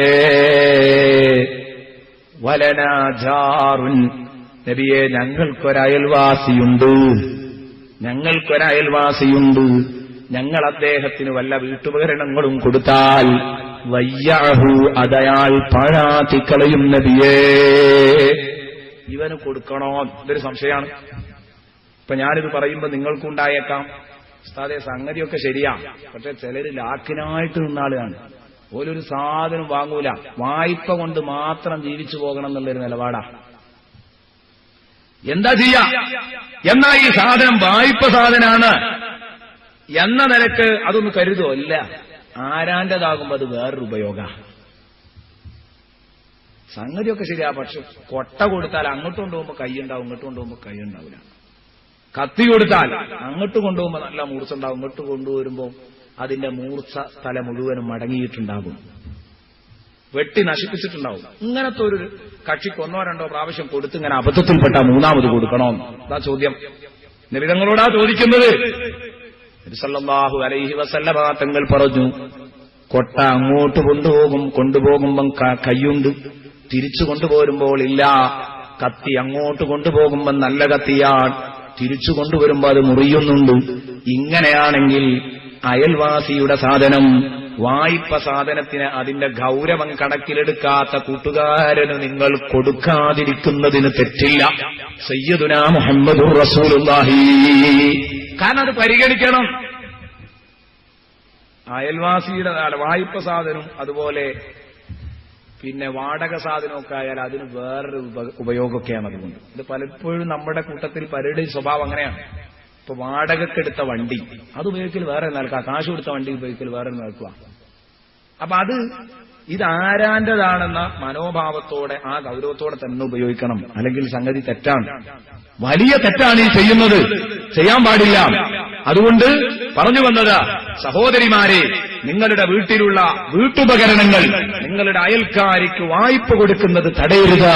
അല്ലാഹു അങ്ങേയറ്റം കോപിക്കുന്ന, നിങ്ങളോട് അങ്ങേയറ്റം അല്ലാഹുവിന് വിഷമമുള്ള ഒരു കാര്യമാണ് ഇത് എന്ന് നബി സല്ലല്ലാഹു അലൈഹി വസല്ലമ തങ്ങൾ പഠിപ്പിച്ചു. ബഹുമാനപ്പെട്ട അബൂദർ റളിയല്ലാഹു അൻഹു മറ്റൊരു ഹദീസിൽ പറയുന്നത് കാണാം, എന്നോട് ഹബീബ് 2-3 കാര്യങ്ങൾ കൽപ്പിച്ചു. ഒന്ന്, ഒരു നീഗ്രോ വർഗക്കാരനായ അടിമയാണെങ്കിലും ഞാൻ അവനെ അനുസരിക്കണമെന്ന് ഹബീബ് എന്നെ പഠിപ്പിച്ചു. കറിയുണ്ടാക്കുകയാണെങ്കിൽ അതിന്റെ വെള്ളമൽപ്പം നീട്ടണമെന്ന് ഹബീബ് എന്നെ പഠിപ്പിച്ചു. എന്നിട്ട് നിന്റെ അടുത്ത അയൽവാസികൾ ആരൊക്കെ എന്ന് നോക്കിയിട്ട് നല്ല നിലക്ക് അവർക്ക് എത്തിക്കണം. മൂന്നാമത് സമയമായാൽ നീ നിസ്കരിക്കണമെന്ന് ഹബീബ് മുഹമ്മദുർ റസൂലുള്ളാഹി സ്വല്ലല്ലാഹു അലൈഹി വസല്ലമ തങ്ങൾ എന്നെ പഠിപ്പിച്ചു. ഇതാണ് ഈ 3 കാര്യങ്ങൾ എന്നോട് വസിയ്യത്ത് ചെയ്തു എന്ന് പറഞ്ഞത്. നബി സല്ലല്ലാഹു അലൈഹി വസല്ലമ തങ്ങൾ വസിയ്യത്ത് ചെയ്തു എന്ന് പറഞ്ഞ കാര്യം അതാണ്. ഇനി വിനയം വേണം. വിനയമുണ്ടെങ്കിലേ യഥാർത്ഥത്തിൽ അയൽപക്ക ബന്ധം സ്ഥാപിക്കാൻ കഴിയൂ. അതില്ലാതിരിക്കുമ്പോഴാണ് യഥാർത്ഥത്തില് ഞാൻ അവനേക്കാൾ കുറയുന്നുണ്ടോ എന്നുള്ളൊരു തോന്നലിങ്ങനെ വരുമ്പോഴാണ് കുശുമ്പ് തുടങ്ങുന്നത്. അതാണ് ഈ അയൽപക്ക ബന്ധം, മാതാപിതാബന്ധം, കൂട്ടുബന്ധം. അതൊക്കെയാണല്ലോ ഇപ്പൊ നേരത്തെ പരാമർശിച്ച സൂറത്തു നിസാഇന്റെ 36-ാമത്തെ ആയത്തിൽ ഒക്കെ കഴിഞ്ഞതിന് ശേഷം അല്ലാഹ് പറഞ്ഞ വാക്കെന്താ? ഇന്നല്ലാഹ ലാ യുഹിബ്ബു മൻ കാന മുഖ്താലൻ ഫഖൂറാ. അഹങ്കാരിയെ അല്ലാഹുവിന് ഇഷ്ടമില്ല, ദുരഭിമാനിയെ പടച്ച റബ്ബിന് ഇഷ്ടമില്ല. ഇതാ പറഞ്ഞത്. അഹങ്കാരിയെ അല്ലാഹുവിന് ഇഷ്ടമില്ല, ദുരഭിമാനിയെ അല്ലാഹുവിന് ഇഷ്ടമില്ല. അങ്ങനെ ഊറ്റം കൊള്ളുന്ന വലിയ ഒരർത്ഥം അല്ലാഹുവിനില്ല. അല്ലാഹുവിന് അങ്ങനെ ഊറ്റം കൊള്ളുന്ന പണിയിൽ ഒരർത്ഥവുമില്ല. അല്ലാഹുവിനൊരു താല്പര്യവും അവരുടെ കാര്യത്തിലില്ല. അവരോട് അല്ലാഹുവിന് ദേഷ്യമാണ്. അതില്ലാതിരിക്കുമ്പോഴാണ് നിഅമത്തുള്ളവനോട് ഹസദ് തോന്നുന്നത്. എപ്പോഴും തന്റെ അയൽക്കാരന് പാര വെക്കണം എന്ന മനസ്ഥിതി ഉണ്ടാകുന്നത് തനിക്ക് വിനയമില്ലാത്തത് കൊണ്ടാണ്. അവന്റെ ഇടയിൽ എത്ര വലിയ പണക്കാരനായ അയൽക്കാരന്റെ കല്യാണമുണ്ടോ തലേന്നൊന്ന് അവിടെ പോകണം, വിശേഷങ്ങളൊക്കെ ഒന്ന് അന്വേഷിക്കണം. അയൽക്കാരൻ സുഖമില്ലാതെ കിടന്നോ ഓടിയെത്തണം. നമ്മുടെ കയ്യിൽ വണ്ടിയുണ്ട്, സൗകര്യമുണ്ട്. അയൽക്കാരൻ രോഗിയായി കിടക്കുന്ന ആ അയൽക്കാരനെ മറ്റൊരു വണ്ടിക്ക് വിളിപ്പിച്ചത് എത്തുന്നതുവരെ വെച്ചു പൊറുപ്പിക്കരുത്. നിങ്ങളുടെ വീട്ടിൽ വണ്ടിയുണ്ട്, നിങ്ങളുടെ പോർച്ചിൽ വണ്ടിയുണ്ട്, എടുക്കേണ്ട താമസമേ ഉള്ളൂ, എടുത്തു നിങ്ങൾക്ക് കൊണ്ടുപോകാം. പക്ഷേ എന്റെ വണ്ടി എന്റെ ആവശ്യത്തിന്, മറ്റൊരു വേണമെങ്കിൽ വാടകയ്ക്ക് വിളിച്ചോട്ടെ. ഈ നയം ഇത് അവസാനിപ്പിക്കണമെന്നാണ് നമ്മൾ പറയുന്നത്.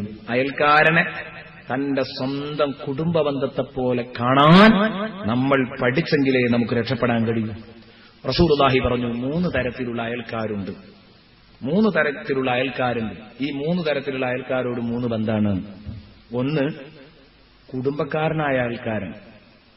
അതൊക്കെ നമ്മൾ ഇന്ന് ചർച്ച ചെയ്യുകയാണെങ്കിൽ ഏറ്റവും കൂടുതൽ ചർച്ച ചെയ്യേണ്ട വിഷയമാണ്. കാരണം തൊട്ടടുത്ത വീട്ടുകാരൻ ജ്യേഷ്ഠനായിരിക്കും, ഓനായിട്ട് യാതൊരു ബന്ധം ഉണ്ടാവില്ല. ഭയങ്കരം ഏതായിരിക്കും, പകയിലായിരിക്കും ജീവിക്കുന്നത്. അല്ലെങ്കിൽ വാപ്പയായിരിക്കും, വാപ്പയും അതിനുമായിട്ട് തീരെ ഒക്കൂല. തൊട്ടടുത്ത് അങ്ങേപ്പുറത്ത് അയൽവാസിയായിട്ട് ആ ബന്ധം. അപ്പം അടുത്ത കുടുംബക്കാരനായ അയൽക്കാരനും അകന്ന അയൽക്കാരനും ഉണ്ടാകുമ്പോൾ കുടുംബക്കാരനായ അയൽക്കാരന് പരിഗണനയുണ്ട്. അടുത്ത കുടുംബക്കാരനാണ്, തൊട്ടടുത്ത വീട്ടുകാരനുമാണ് എങ്കിലോ ആ അയൽവാസിയെ ഒരിക്കലും ഒഴിവാക്കാൻ പാടില്ല. പിന്നെ അടുത്ത വീട്ടുകാരനായ അയൽവാസി, പിന്നെ ദൂരെയുള്ളവൻ. അവിടെ തന്നെ ഇവൻ ഈ അടുത്ത അയൽവാസി എന്ന് പറയുന്നിടത്ത് തന്നെ ഇയാൾ മുസ്ലിമായിരിക്കും. മുസ്ലിമായ അയൽവാസിക്ക് കൂടുതൽ പരിഗണനയുണ്ട്. എന്നാലോ സത്യനിഷേധിയായ അയൽവാസിക്കോ അവനും പരിഗണനയുണ്ട്. അക്രിം ജാറക വലൗ കാന കാഫിറ. നബി സല്ലല്ലാഹു അലൈഹി വസല്ലം പഠിപ്പിച്ചു, നിന്റെ അയൽവാസിയെ നീ ആദരിക്കണം, വലൗ കാന കാഫിറ, അവൻ നിഷേധിയാണെങ്കിലും ശരി. നബി സല്ലല്ലാഹു അലൈഹി വസല്ലം പഠിപ്പിക്കാൻ. അപ്പൊ ഇതിങ്ങനെ പറഞ്ഞിട്ട് നബി തങ്ങൾ പറഞ്ഞു ഫൽ ജാറുൽ കാഫിർ. അപ്പോൾ കാഫിറായ അയൽവാസിക്കുള്ളത് ഹഖുൽ ജിവാർ, അയൽപക്ക ബന്ധമാണ്. ആ അവകാശമാണ് അവനുള്ളത്. അയൽവാസി എന്നുള്ള നിലക്കുള്ള പരിഗണന, മനുഷ്യൻ എന്ന നിലക്കുള്ള പരിഗണന.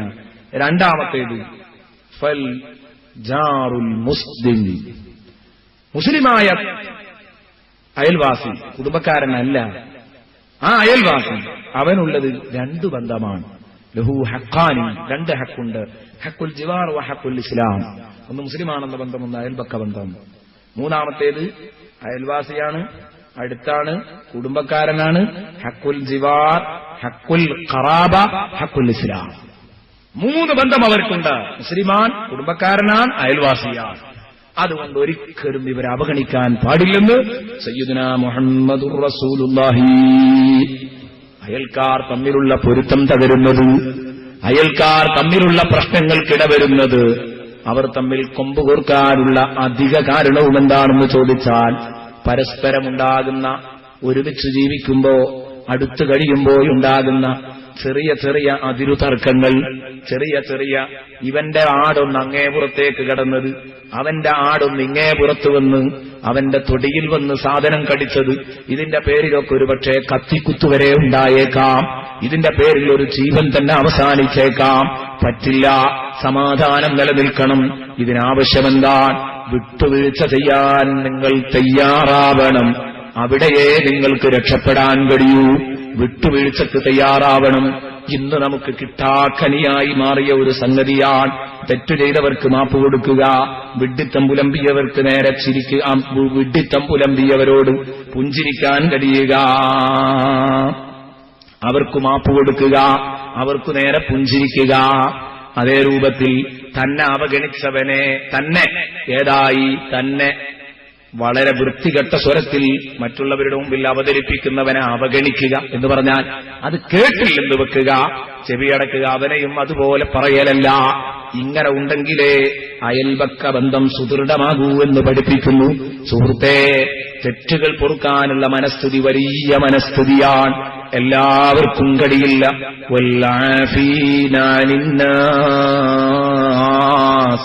വൽകാദിമീനൽ ഗൈർ വൽആഫീന അനിന്നാസ് എന്ന് പറഞ്ഞ് വിശുദ്ധ ഖുർആൻ പഠിപ്പിച്ച ആയത്തുകൾ ശ്രദ്ധേയമാണത്. നബി സല്ലല്ലാഹു അലൈഹി വസല്ലമ തങ്ങൾ പഠിപ്പിക്കുന്നു, തെറ്റിനു മാപ്പ് കൊടുക്കുക എന്നതൊരു വലിയ വിഷയമാണ്.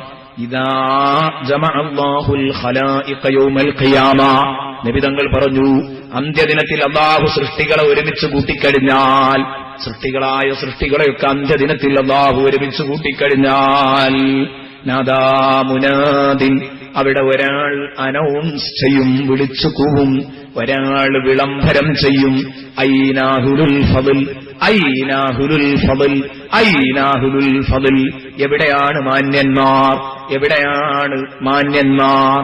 അതിശ്രേഷ്ഠരായ കുറച്ചാളുകളുണ്ട്, അവരെ കാണുന്നില്ലല്ലോ, എവിടെയാണവർ, എവിടെയാണവർ, എവിടെയാണവർ? ഇങ്ങനെ അവിടെ അനൗൺസ്മെന്റ് നടക്കുമ്പോ ഫയഖൂമുനാസ് വഹും യസീർ, കുറച്ചാളുകൾ എഴുന്നേൽക്കുമ്പോ ഹും യസീർ, അവർ വിരലിലെണ്ണിയാൽ ഒതുങ്ങുന്ന രൂപത്തിൽ വളരെ തുച്ഛം ആളുകളെ ഉണ്ടാകൂ. നബിതങ്ങൾ പറയുന്നു, എവിടെ ഐനാഹുലുൽ ഫضൽ, എവിടെ ബഹുമാന്യരായ ആളുകൾ, എവിടെ മാന്യന്മാരെവിടെ എന്ന് ചോദിക്കുമ്പോൾ വളരെ തുച്ഛം ആളുകൾ ആ സദസ്സിൽ നിന്ന് എഴുന്നേൽക്കും. വഹും യസീർ, അവർ വളരെ വളരെ വളരെ തുച്ഛമാണ്. എന്നിട്ടോ ഫയന്തരിഖൂന സിറാഅൻ ഇലൽ ജന്ന, അവർ സ്വർഗ്ഗത്തിലേക്ക് ഓടിപ്പോകും, ഉളരിപ്പോകും. അപ്പോഴേക്ക് ഫതലഖാഹുമുൽ മലായിക, മലക്കുകൾ അവരെ അഭിമുഖീകരിക്കും, അവരെ തടഞ്ഞു വെക്കും. എന്നിട്ട് ഫയഖൂലൂൻ, മലക്കുകൾ അവരോട് ചോദിക്കും, ഇന്നാ നറാക്കും സിറാഅൻ ഇലൽ ജന്ന, ഇങ്ങനെ ഞങ്ങൾ വിളിച്ചു പറഞ്ഞപ്പോഴേക്ക് നിങ്ങൾ എവിടേക്കാ സ്വർഗ്ഗത്തിലേക്ക് തള്ളിപ്പോകുന്നത്? ഐന അഹ്ലുൽ ഫضൽ, എവിടെയാണ് മാന്യന്മാരെന്ന് ചോദിച്ചപ്പോഴേക്ക് നിങ്ങൾ നേരെ വന്ന് സ്വർഗ്ഗത്തിലേക്ക് തള്ളിക്കിടക്കുകയാണല്ലോ. എന്താണിതാ? നിങ്ങൾ സ്വർഗ്ഗത്തിലേക്ക് തള്ളിക്കിടക്കുന്നത് ഞങ്ങൾ കാണുന്നു. എന്താ നിങ്ങൾ ചെയ്തത്? എന്തേ നിങ്ങൾ ഇതിനു മാത്രം ചെയ്തത്? ഒരു ഹിസാബ് പോലുമില്ലാതെ സ്വർഗ്ഗത്തിലേക്ക് അങ്ങ് പോകുകയാണോ? കണക്ക് ചോദ്യമില്ലേ? നിങ്ങൾക്ക് നിങ്ങളുടെ ജീവിത ശൈലികളെ കുറിച്ച് ഇവിടെ വെച്ച് വിലയിരുത്തപ്പെടേണ്ടയോ? അതിന്റെ മുമ്പ് സ്വർഗ്ഗത്തിലേക്ക് അങ്ങ് തള്ളിക്കയറാൻ നിങ്ങളാരാ എന്ന് ചോദിക്കുമ്പം ഫയഖൂലൂൻ, അവര് പറയും, നഹ്നു അഹ്ലുൽ ഫضൽ, ഞങ്ങൾ ബഹുമാന്യരാൻ, മാന്യന്മാരാൻ, ഞങ്ങൾ ജീവിതത്തിൽ എരപ്പത്തരങ്ങൾ ചെയ്തിട്ടില്ല, ജീവിതത്തിൽ വേണ്ടാത്തരങ്ങൾ ചെയ്തിട്ടില്ല, വൃത്തികേടിന് കൂട്ടുനിന്നിട്ടില്ല. നിങ്ങളല്ലേ ഞങ്ങളെ വിളിച്ചത്? ഐനാഹുലുൽ ഫضൽ, ഞങ്ങളാണത്. പിന്നെ ഞങ്ങൾ എന്തിനു കാത്തിരിക്കണം? ഞങ്ങൾ അല്ലാഹുവിന്റെ സ്വർഗ്ഗത്തിലേക്ക് പോകുകയാണ്. എന്തേ കാരണം? ഞങ്ങൾ അഹ്ലുൽ ഫضലാവാൻ കാരണം. ഫയഖൂലൂന, അപ്പോൾ മലായികത്ത് ചോദിക്കും, മാ കാന ഫضലുക്കും, എന്താണ് നിങ്ങളുടെ ഗുണം? എന്താണ് നിങ്ങൾക്ക് ഇത്ര വലിയ ശ്രേഷ്ഠത ഉണ്ടാവാൻ കാരണം? നിങ്ങൾ അതിശ്രേഷ്ഠരാണെന്ന് അവകാശപ്പെടുന്നു. അവകാശവാദം ഉന്നയിച്ചതുകൊണ്ട് കാര്യമില്ല, തെളിയിക്കാൻ. എന്താണ് നിങ്ങൾ ചെയ്ത നേട്ടം? നിങ്ങളുടെ ശ്രേഷ്ഠത എന്താണ്? ഞങ്ങളോട് തെളിയിക്കണം എന്ന് പറയുമ്പം ഇവര് പറയുന്നു, കുന്നാ ഇദാ ളുലിംനാ സബർനാ, കുന്നാ ഇദാ ളുലിംനാ സബർനാ, ഞങ്ങൾ ആരെങ്കിലും ആക്രമിച്ചാൽ ഞങ്ങളത് ക്ഷമിക്കുമായിരുന്നു, തച്ചവനെ തിരിച്ചു തല്ലില്ല. കുന്നാ ഇദാ ളുലിംനാ സബർനാ, ഞങ്ങൾ ആക്രമിക്കപ്പെട്ടാൽ ഞങ്ങൾ ക്ഷമിക്കും.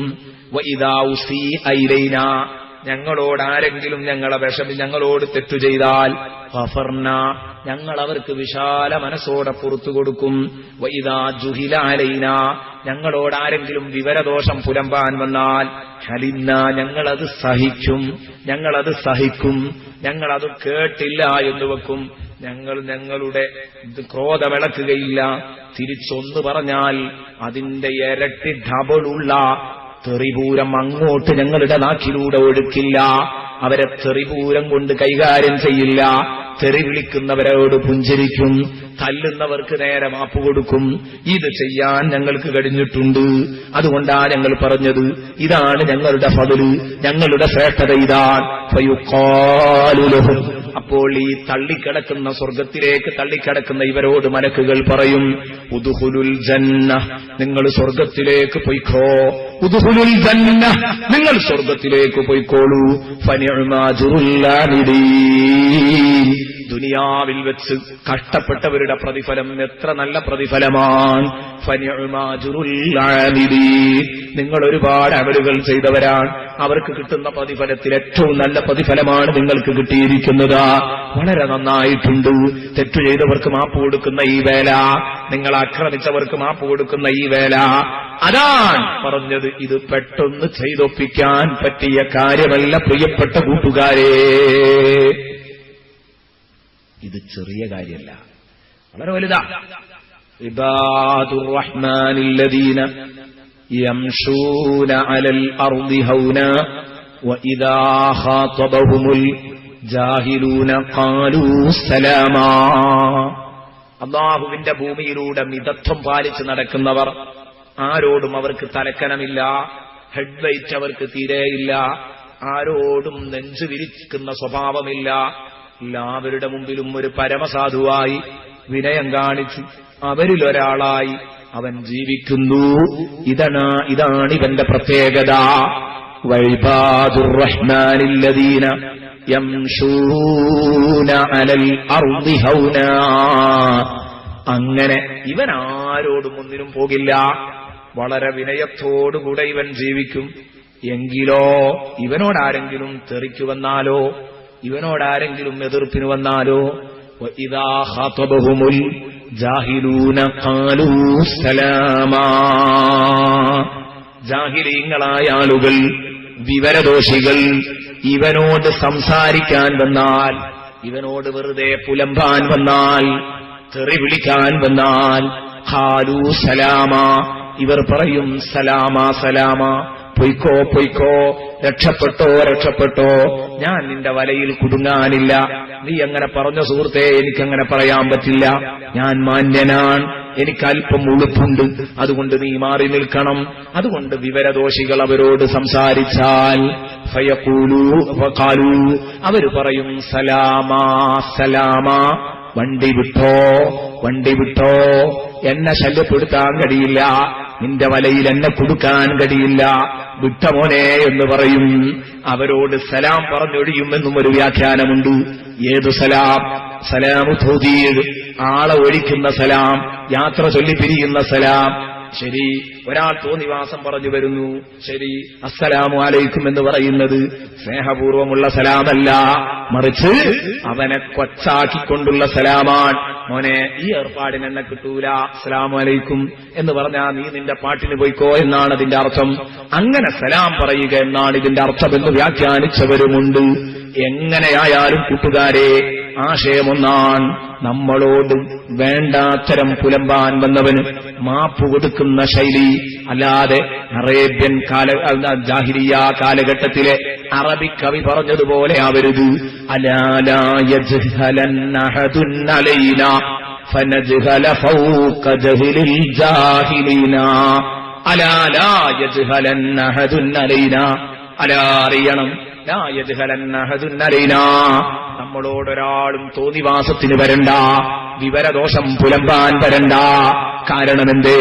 ഫനജ്ഹല ഫൗക ജഹ്ലിൽ ജാഹിലീനാ, അങ്ങനെ വന്നാൽ നമ്മൾ പലിശ സഹിതം തിരിച്ചടിക്കും. എല്ലാ വിവരദോഷികളെയും നാണിപ്പിക്കുന്ന രൂപത്തിൽ നമ്മൾ തിരിച്ചു വിവരദോഷം പറയും. ഇങ്ങോട്ട് നീ ഒരു ചീത്ത വിളിച്ചാൽ ഞാൻ പലിശ സഹിതം തിരിച്ചു വിളിക്കും, അടിച്ചാൽ തിരിച്ചടിക്കും പലിശ സഹിതം. ഈ രൂപത്തിലാണ് എന്റെ കാര്യം എന്ന് പറയുന്ന അറബി കവികളുടെ സ്വഭാവം. ആ കവിയുടെ സ്വഭാവം നമ്മിലുണ്ടാവരുത്. നമ്മളോട് നമ്മുടെ അയൽക്കാരൻ തെറ്റു ചെയ്താൽ അവന് മാപ്പ് കൊടുക്കാൻ കഴിയണം. അപ്പോൾ അയൽക്കാര് തമ്മിലുള്ള പ്രശ്നത്തിന്റെ കാതലായ വശം ഇതാണെന്നാണ് ഞാൻ പറഞ്ഞത്. അതുകൊണ്ട് അയൽക്കാരുമായി നല്ല ബന്ധത്തിൽ ജീവിക്കുക, സ്വഭാവം നന്നാക്കുക. അവരുടെ വീട്ടിൽ നമ്മൾ എത്ര വലിയ ആളുകളാണെങ്കിലും അവരുടെ വീട്ടിൽ ചെല്ലേണ്ട, നാം കൂടേണ്ട പരിപാടികൾക്ക് നാം അവിടെ സന്നിഹിതരാവുക. എന്നിട്ട് ഒരു കാരണവശാലും തന്റെ അയൽവാസിയെ വെറുപ്പിക്കാൻ പാടില്ല. അയൽവാസിയെ വെറുപ്പിക്കുന്ന ഒരു ചുറ്റുപാട് ജീവിതത്തിൽ വരരുത്. വിശ്വാസവഞ്ചന നടത്താൻ പാടില്ല. നേരത്തെ പറഞ്ഞല്ലോ, വ്യഭിചാരത്തിന്റെ കാര്യം ഞാൻ പറഞ്ഞു. സുഹൃത്തുക്കളോട് അവസാനമായി വളരെ ഗൗരവസ്വരത്തിൽ തന്നെ ഞാൻ ഉണർത്തട്ടെ, അരുത് സുഹൃത്തുക്കളെ. നിബിധങ്ങൾ പറഞ്ഞത് എത്ര ശരിയാണ്. അയൽക്കാരന്റെ ഭാര്യയെ വ്യഭിചരിക്കരുത്, ഒരിക്കലും വ്യഭിചരിക്കാൻ പാടില്ല. യഥാർത്ഥത്തിൽ അതെവിടെ നിന്നുണ്ടാകുന്നതാണെന്ന് ചോദിച്ചാൽ ഈമാനിന്റെ കുറവാണ്.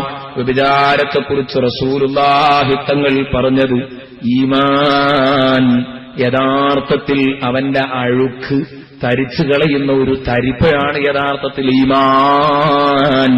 എപ്പോഴാണോ ഒരു മനുഷ്യൻ വ്യഭിചരിക്കുന്നത്, എപ്പോഴാണോ അവൻ മോഷ്ടിക്കുന്നത്, ആ സമയത്ത് അവനിൽ നിന്നത് ഒഴിഞ്ഞു നിൽക്കും കേട്ടോ, അവനിൽ നിന്നത് മാറി നിൽക്കും കേട്ടോ. ഈമാൻ മാറി നിൽക്കും. പിന്നെ അവനിലേക്ക് വരുമെന്ന് സഫീന മുഹമ്മദുർ റസൂലുള്ളാഹി, ലാ യസ്നി സാനി ഹീന യസ്നി വഹുവ മുഅ്മിൻ വലാ യസ്രിഖു സാരിഖു ഹീന യസ്രിഖു വഹുവ മുഅ്മിൻ വലാ യശ്റബു ശാരിബു ഹീന യശ്റബു വഹുവ മുഅ്മിൻ. കള്ളുകുടിയൻ കള്ളുകുടിക്കുമ്പോൾ മുഅ്മിനല്ല, വ്യഭിചരിക്കുന്നവൻ വ്യഭിചരിക്കുമ്പോൾ മുഅ്മിനല്ല, കക്കുന്നവൻ മോഷ്ടിക്കുമ്പോൾ മുഅ്മിനല്ല. സയ്യിദുനാ മുഹമ്മദുർ റസൂലുള്ളാഹി. ഈ പറഞ്ഞതിന്റെ അർത്ഥം എന്താ? ഒരാൾ വ്യഭിചരിച്ചാൽ മുസ്ലിമല്ലേ? ആ പറഞ്ഞതിന്റെ അർത്ഥം വ്യാഖ്യാനിക്കാൻ ഈമാൻ പാടാവനിൽ നിന്ന് മാറുന്നില്ലെന്നതാണ് ശരി. പക്ഷേ പിന്നെ ആ പറഞ്ഞതിന്റെ അർത്ഥം എന്താ? ഇവന് ഈ ശിക്ഷയെക്കുറിച്ച് വേണ്ടത്ര ഈമാനില്ലെന്നാണ് ഈ പറഞ്ഞതിന്റെ അർത്ഥം. ശിക്ഷയെക്കുറിച്ച് ഈമാനുണ്ടോ? ഒരിക്കലും അത് ചെയ്യാൻ കഴിയില്ല. ലാ യസ്നി സാനി ഹീന യസ്നി വഹുവ മുഅ്മിൻ. ഒരാൾ വ്യഭിചരിക്കുമ്പോൾ ഈമാനുള്ള അവസ്ഥയിൽ വ്യഭിചരിക്കുന്നില്ല എന്ന് പറഞ്ഞാൽ മഹാന്മാരായ ആളുകൾ തൃപ്തികരമായൊരു വ്യാഖ്യാനം നൽകിയിട്ടുണ്ടതിന്. ഒരുപാട് ചർച്ചകൾ ചെയ്തിട്ട് മഹാന്മാർ പറഞ്ഞു, ഈമാൻ എന്ന് പറഞ്ഞാൽ ഈ തെറ്റു ചെയ്താലുള്ള ശിക്ഷ അല്ലാഹുവും അവന്റെ റസൂലും ബോധ്യപ്പെടുത്തിയിട്ടുണ്ട്. അതിൽ അവൻ ഈമാനില്ല, ഉണ്ടെങ്കിൽ അത് ചെയ്യാൻ കഴിയൂല, ഉറപ്പാണ്. അതിന് നമുക്ക് നല്ലൊരു ഉദാഹരണം പറയാം. ഒരു തെറ്റ് ഒരാൾ ചെയ്തോ, ആ തെറ്റിന്റെ ശിക്ഷ അയാൾക്കറിയാം എങ്കിൽ അയാൾക്ക് ഈമാനില്ലെന്ന് ഉറപ്പാണ്. കാരണം എന്താ? ശിക്ഷയെക്കുറിച്ച് ഈമാൻ ഉണ്ടെങ്കിൽ അത് ചെയ്യാൻ കഴിയൂല. അതിന് മഹാന്മാർ നമുക്ക് പറഞ്ഞു തരുന്ന ഒരു ഉദാഹരണം, അതെടുത്ത് പറയുമ്പോഴേ തിരിയുള്ളൂ. അതും കൂടെ പറഞ്ഞ് ഇൻഷാ അല്ലാഹ് ഞാൻ എന്റെ പ്രഭാഷണം അവസാനിപ്പിക്കും, നീട്ടിക്കൊണ്ടുപോകുന്നില്ല. എന്തേ? ഇവർ പറഞ്ഞു, അത് പെട്ടെന്ന് നല്ല ശരിക്കും മനസ്സിന് തട്ടുന്ന ഉദാഹരണമാണ്. ഇവിടെ ഒരു റൂമുണ്ട്, നമ്മുടെ മുമ്പിൽ ഒരു റൂമുണ്ട്. ആ റൂം നല്ല സുഖസുന്ദരമായ റൂം, എല്ലാ സൗകര്യങ്ങളും ഉണ്ട്. ബെഡ്, വിരിപ്പ്, വെളിച്ചം, വെള്ളം, കാറ്റ്, എന്തു വേണമെങ്കിലും എല്ലാം അതിലുണ്ട്. ഈ റൂമിൽ ആ കട്ടിൽ ഒരു മധുര 17കാരി ഇരിക്കുന്നു. എന്നിട്ട് ചെറുപ്പക്കാരനായ നിന്നെ ഒരു 4-5 പേർ പിടിച്ചുകൊണ്ടുവന്നു ആ റൂമിലേക്കങ്ങ് തള്ളി. ഇവനോട് പറഞ്ഞു, ഇതാ അവിടെ കഴിഞ്ഞു കൂടിക്കോ, ഇന്നു രാത്രി മുഴുവൻ നീ ഇവളോടൊപ്പം സല്ലപിക്കും. കണ്ടാൽ ആരും നോക്കിപ്പോകുന്ന രൂപത്തിലുള്ള സുന്ദരി. ഇവളോടൊപ്പം ഇന്ന് രാത്രി മുഴുവൻ നീ സല്ലപിച്ചോ, നാളെ തിരിച്ചു വരുമ്പോ, നാളെ അതിരാവിലെ നീ പുറത്തിറങ്ങുന്നത് വരെ നിനക്ക് ഞങ്ങൾ കാവൽ നിൽക്കാം, ഒരു പേടിയും നീ പേടിക്കണ്ടെന്ന് പറഞ്ഞു. ചാവി ഇവനങ്ങ് കൈമാറി. ഈ ചാവി അങ്ങ് കൈമാറിയാൽ ഇവനിത് ഏറ്റുവാങ്ങുവോ വാങ്ങൂലേ? ഞാൻ പറയുന്നത് ഈമാൻ, ഇസ്ലാം, പേടി, ഭക്തി, ഇതൊക്കെ മാറ്റിവെക്കും. ആഖിറം പടച്ചോൻ ഇതൊക്കെ മാറ്റി വെച്ചിട്ടാപ്പത്തെ ചർച്ച. വാങ്ങുവോ വാങ്ങൂലേ? ഇസ്ലാമ് പടച്ചോന് ആഖിറം നരകം അതൊക്കെ മാറ്റിവെക്കും. ഒരു മനുഷ്യനാണെങ്കിൽ വാങ്ങുവോ വാങ്ങൂലേ? വാങ്ങും. ഞാനാണെങ്കിൽ വാങ്ങും, നിങ്ങളാണെങ്കിൽ വാങ്ങും. അല്ലെങ്കിൽ നമുക്കെന്തോ കുഴപ്പമുണ്ട് എന്നാണ് അതിന്റെ അർത്ഥം. ഞരമ്പിന് കുഴപ്പമൊന്നുമില്ലെങ്കിൽ വാങ്ങുന്നുള്ള ഉറപ്പാണ്. പിന്നെ ഈമാൻ നമ്മളെ മാറ്റി നിർത്തും, അത് വേറെ വിഷയം. അത് പറയാനെങ്കിൽ ആദ്യം ഇങ്ങനെ ചിന്തിക്കും. ഒരു മതവും നിങ്ങൾക്ക് വിലക്കില്ല ഈ കാര്യത്തിൽ. നിങ്ങൾ പൂർണ്ണ സ്വതന്ത്രനാണ്. പിന്നെ അവിടെ പ്രശ്നം എന്താ? ആരെങ്കിലും നിങ്ങളെ ബുദ്ധിമുട്ടിക്കാൻ വേണ്ടി വരുമോ, അല്ലെങ്കിൽ ഇവരുടെ ബന്ധുക്കളാരെങ്കിലും 2-3 ആളുകൾ നിങ്ങൾക്കുള്ള കാവലുവേറ്റു. ഇവർക്കാരെയും പ്രതിരോധിക്കാൻ കഴിയുമെന്ന് നിങ്ങൾക്കറിയാം. നിങ്ങൾ ആ ചാവി വാങ്ങുവോ വാങ്ങൂലേ? സെക്സിന്റെ പ്രായം പതിഞ്ഞു പൊങ്ങുന്ന ഈ ചെറുപ്പക്കാരൻ അത് വാങ്ങും. ആ ചാവി ഏറ്റുവാങ്ങും. അവൻ ആനന്ദത്തോടെ ഏറ്റുവാങ്ങും. ഏറ്റുവാങ്ങുമ്പോഴാണ് ഉടനെ തന്നെ ഇവര് പറഞ്ഞു, തുറക്കല്ല, ഞങ്ങൾ കാണിച്ചു തന്ന സുന്ദരി അതിലുണ്ട്. പക്ഷേ തൊട്ടടുത്ത് വേറെ ഒരു റൂം കണ്ടോ, അടഞ്ഞു കിടക്കുന്ന റൂം. അതെ, അത് നീ കണ്ടിട്ട് പോലെ തുറക്കാൻ. അത് കണ്ടിട്ടൊരു കാര്യവും കൂടെ പറയാനുണ്ട്. ആ റൂം അവർ ഓപ്പൺ ചെയ്തു. സുബ്ഹാനല്ലാഹ്, ഓപ്പൺ ചെയ്തപ്പോഴേക്ക് നിൽക്കാൻ കഴിയുന്നില്ല. ചുട്ടുപഴുത്ത നല്ല തീയിന്റെ ഫില്ലറുകൾ, ചുട്ടുപഴുത്ത തീയിന്റെ ഫില്ലറുകൾ. ആ ഫില്ലറുകൾ റൂം നിറയെ ചുട്ടുപഴുത്തു നിൽക്കുന്നു. ഇവർ പറഞ്ഞു, ഇന്ന് രാത്രി മുഴുവൻ നീ ഇവിടെ സുഖിച്ചാൽ, ശരിക്കും മനസ്സിലാക്കിക്കോ, തലക്ക് തട്ടണം സഹോദരാ സഹോദരി, ഇന്ന് രാത്രി മുഴുവൻ നീ ഇവിടെ സുഖിച്ചാൽ ഇവളോടൊപ്പം നീണ്ട 12 മണിക്കൂർ നിനക്ക് കൂടാം. പക്ഷേ നാളെ ഒരു 5 മിനിറ്റ് ഈ തൂണിൽ പിടിച്ച് നിന്നെ കെട്ടുമെന്ന് പറഞ്ഞാൽ ഞാൻ ചോദിക്കട്ടെ എന്റെ പ്രിയപ്പെട്ട സഹോദരന്മാരോട്, പാവപ്പെട്ട ഖൈറുന്നിസയെ വധിച്ചു കളഞ്ഞ അബ്ദുൽ ഖാദിർ, നമുക്കറിയാം, അദ്ദേഹമടക്കം അബ്ദുൽ ഖാദിറോ അബൂബക്കറോ അടുത്തൊരു വിഷയം കൊണ്ടോട്ടിക്കടുത്ത് നിങ്ങൾ കേട്ടിരുന്നു 2 കൊല്ലം മുമ്പ്. എന്ന് പറഞ്ഞാൽ നിഷ്ഠൂരമായൊരു കൊലപാതകമായിരുന്നു.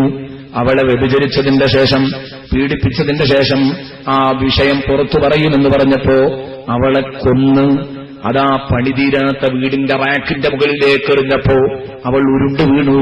വീണ്ടും അവൾ അവിടെ എടുത്തിട്ട് കല്ല് കെട്ടി അവിടെ ഒതുക്കിയ സംഭവം നാം പത്രങ്ങളിലൂടെ വായിച്ചതാണ്. ഈ അബൂബക്കറിന്റെ ഭ്രാന്തൻ ഒരു ഭ്രാന്താണ്.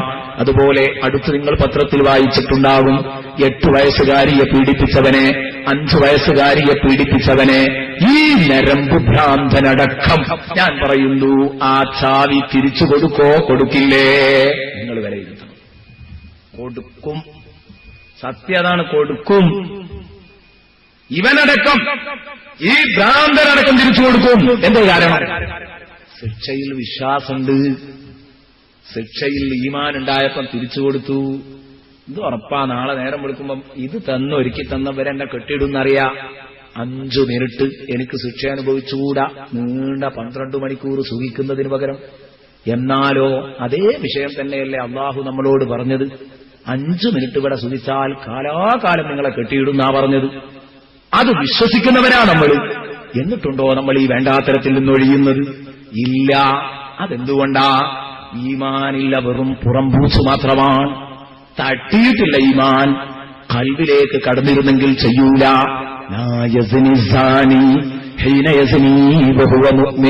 ഇതാണ് ഈ ഹദീസിന്റെ അർത്ഥം. മുഅ്മിനായി വ്യഭിചരിക്കാൻ കഴിയില്ലെന്ന് പറഞ്ഞത്. ഈ ശിക്ഷ ബോധ്യപ്പെട്ട ഒരു കൂട്ടുകാരൻ എങ്ങനെ വ്യഭിചരിക്കാൻ കഴിയില്ല സുഹൃത്തേ. അതുകൊണ്ട് വിഷയത്തിന്റെ ഗൗരവം മനസ്സിലാക്കിക്കോ. ഈ നിലക്ക് നിങ്ങൾ നിങ്ങളുടെ അയൽക്കാരെ വിഷമിപ്പിക്കാതിരിക്കുക, അവരെ നിങ്ങൾ വേദനിപ്പിക്കാതിരിക്കുക. ഒരു നിലക്കും അവരെ നിങ്ങൾ വേദനിപ്പിക്കാൻ പാടില്ല. സയ്യിദുനാ മുഹമ്മദുർ റസൂലുള്ളാഹി, അയൽക്കാരൻ നീ മുഅ്മിനാകണമെങ്കിൽ നിന്റെ വഞ്ചനകളിൽ നിന്ന്, നിന്റെ അരുതായ്മകളിൽ നിന്ന്, നിന്റെ പാരകളിൽ നിന്ന് അയൽക്കാരൻ രക്ഷപ്പെട്ടിരിക്കണമെന്ന് സയ്യിദുനാ മുഹമ്മദുർ റസൂലുള്ളാഹി തങ്ങൾ പറഞ്ഞെങ്കിൽ പ്രിയപ്പെട്ട കൂട്ടുകാർ ഈ രൂപത്തിലാവണം. നിങ്ങളുടെ കയ്യോ നിങ്ങളുടെ കാലോ നിങ്ങളുടെ നാക്കോ നിങ്ങളുടെ മനസ്സോ അയൽക്കാർക്ക് ക്ഷീണമാകരുത്, അയൽക്കാരിക്ക് ക്ഷീണമാകരുത്. അവളെ വിഷമിപ്പിക്കരുത്, അവളെ വേദനിപ്പിക്കരുത്, അവനെ വേദനിപ്പിക്കരുത്, അവന്റെ മക്കളെ വേദനിപ്പിക്കരുത്. ഈ രൂപത്തിൽ അയൽപക്കബന്ധം സ്ഥാപിക്കുമ്പോഴേ എനിക്കും നിങ്ങൾക്കും രക്ഷപ്പെടാൻ കഴിയൂ. അയൽവാസികളിൽ നിന്ന് ചിലപ്പോൾ വിവരദോഷം കൊണ്ട് എന്തെങ്കിലുമൊക്കെ ഇങ്ങോട്ട് സംഭവിച്ചേക്കാം. പക്ഷേ അതേ നാണയത്തിൽ അങ്ങോട്ട് തിരിച്ചടിക്കരുത്. പുറത്തു കൊടുക്കണം, മാപ്പ് കൊടുക്കണം. കണ്ടില്ലേ നിങ്ങൾ, മാപ്പ് കൊടുക്കുന്നവർക്ക് കിട്ടാൻ പോകുന്ന ഗുണം. ഒറ്റ സംഭവം പറഞ്ഞ് ഞാൻ എന്റെ പ്രസംഗം നിർത്തട്ടെ. ബഹുമാനപ്പെട്ട ഹാറൂൻ റഷീദ് റഹ്മത്തുള്ളാഹി അലൈഹി, ബഹുമാനപ്പെട്ടവർ അമീറുൽ മോമിനീനാകുന്ന കാലഘട്ടത്തില് അതാ തന്റെ അടിമബാലൻ, തന്റെ സേവകനായ അടിമബാലൻ, ആ അടിമബാലനോട് മോനെ ഒരു ഗ്ലാസ് വെള്ളം കൊണ്ടുവാ എന്ന് പറഞ്ഞപ്പോ ആ അടിമബാലൻ അത് കൊണ്ടുവരുമ്പോ അല്പമല്പം പിന്തിപ്പോയി, അല്പമൊന്ന് പിന്തിപ്പോയി. കുറച്ചു സമയം വൈകിപ്പോയി വെള്ളം ഒത്തുകിട്ടാൻ, ചുടുവെള്ളം ഒത്തുകിട്ടാൻ. ആ വെള്ളവുമായി വരുമ്പോ നേരം വൈകിയതിന്റെ പേരിൽ അമീർ വല്ലതും പറയുമോ, രാജാവ് വല്ലതും പറയുമോ എന്ന് പേടിച്ചു വിറച്ചു വരുന്ന സമയത്ത് ആ കുഞ്ഞന്റെ കയ്യിൽ നിന്ന് കൈ വിറച്ച് ഗ്ലാസ് നിലത്ത് വീണുപോയി. പൊട്ടിത്തെറിച്ചു ഹാറൂൻ റഷീദ്. അടിയടാവനെ, കൈകാര്യം ചെയ്യടാവനെ. നേരത്തെ തന്നെ ഗ്ലാസ്സിൽ വെള്ളമെത്താൻ വൈകിയതിൽ ക്ഷുഭിതനായിരിക്കുന്ന ഹാറൂൻ റഷീദ് പറഞ്ഞു, തന്റെ കൂട്ടുകാരോട് പറഞ്ഞു, അവനെ കൈകാര്യം ചെയ്യണമെന്ന് പറഞ്ഞപ്പോ ഈ പിഞ്ചുബാലൻ, ഈ കൊച്ചുപയ്യൻ മനസ്സിലാക്കി, ഇല്ല, എനിക്കിത് ഇതൊക്കെ ഈ അവസ്ഥയൊക്കെ എനിക്ക് നിയന്ത്രിക്കാൻ കഴിയും.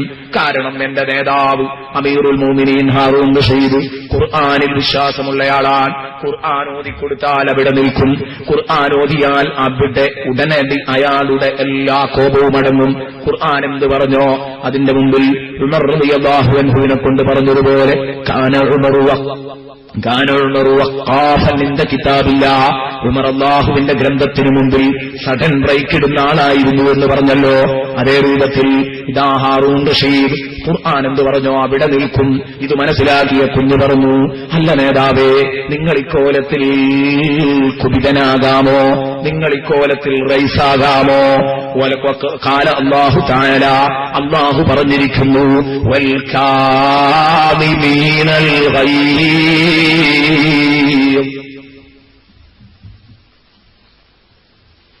വൽ കാദിമീനൽ ഗൈബ്,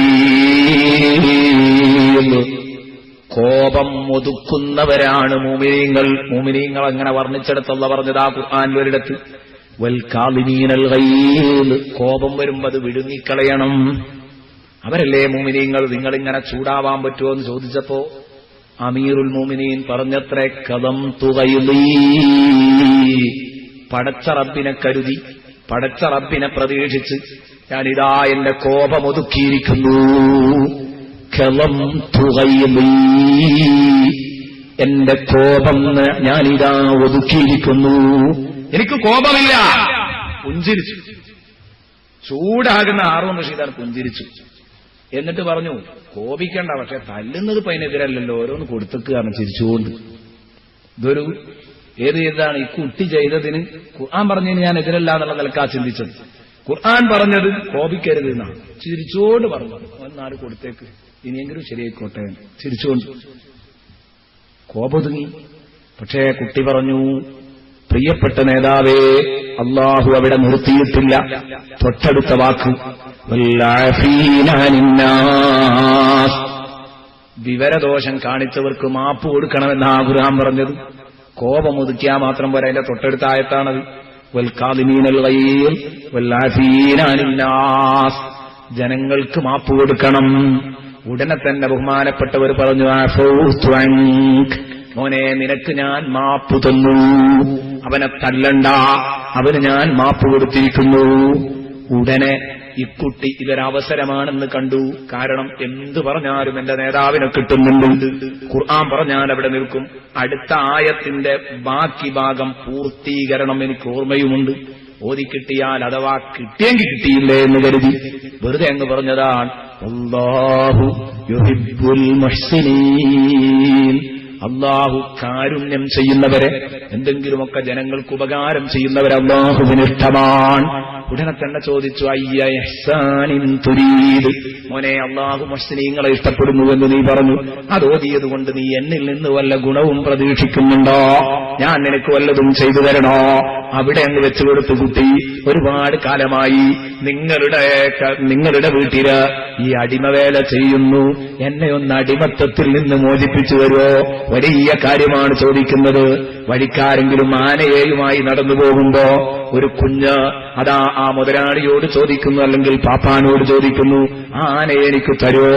മറ്റൊരു കൂട്ടുകാരൻ ഇത് കണ്ടു ചോദിക്കുന്നു, എന്താ മോനെ ഇത്, നിനക്ക് ഭ്രാന്തുണ്ടോ? എന്താടോ വെറുതെ അങ്ങ് ചോദിച്ചു, പോയെങ്കിലൊരു വാക്കല്ലേ, കിട്ടിയാൽ ഒരു ആനയല്ലേ എന്ന് പറഞ്ഞതുപോലെ ഈ കുട്ടി അങ്ങ് പറഞ്ഞിട്ട് പ്രതീക്ഷിക്കാൻ പറ്റാത്ത കാര്യമാണിത്. അടിമകളില്ലാതെ ജീവിക്കുന്നത് പ്രയാസകരമായ ഒരു കാലഘട്ടമാണ്. എന്നെ മോചിപ്പിക്കുമോ എന്ന് ചോദിച്ചപ്പോ ബഹുമാനപ്പെട്ടവർ പറഞ്ഞു,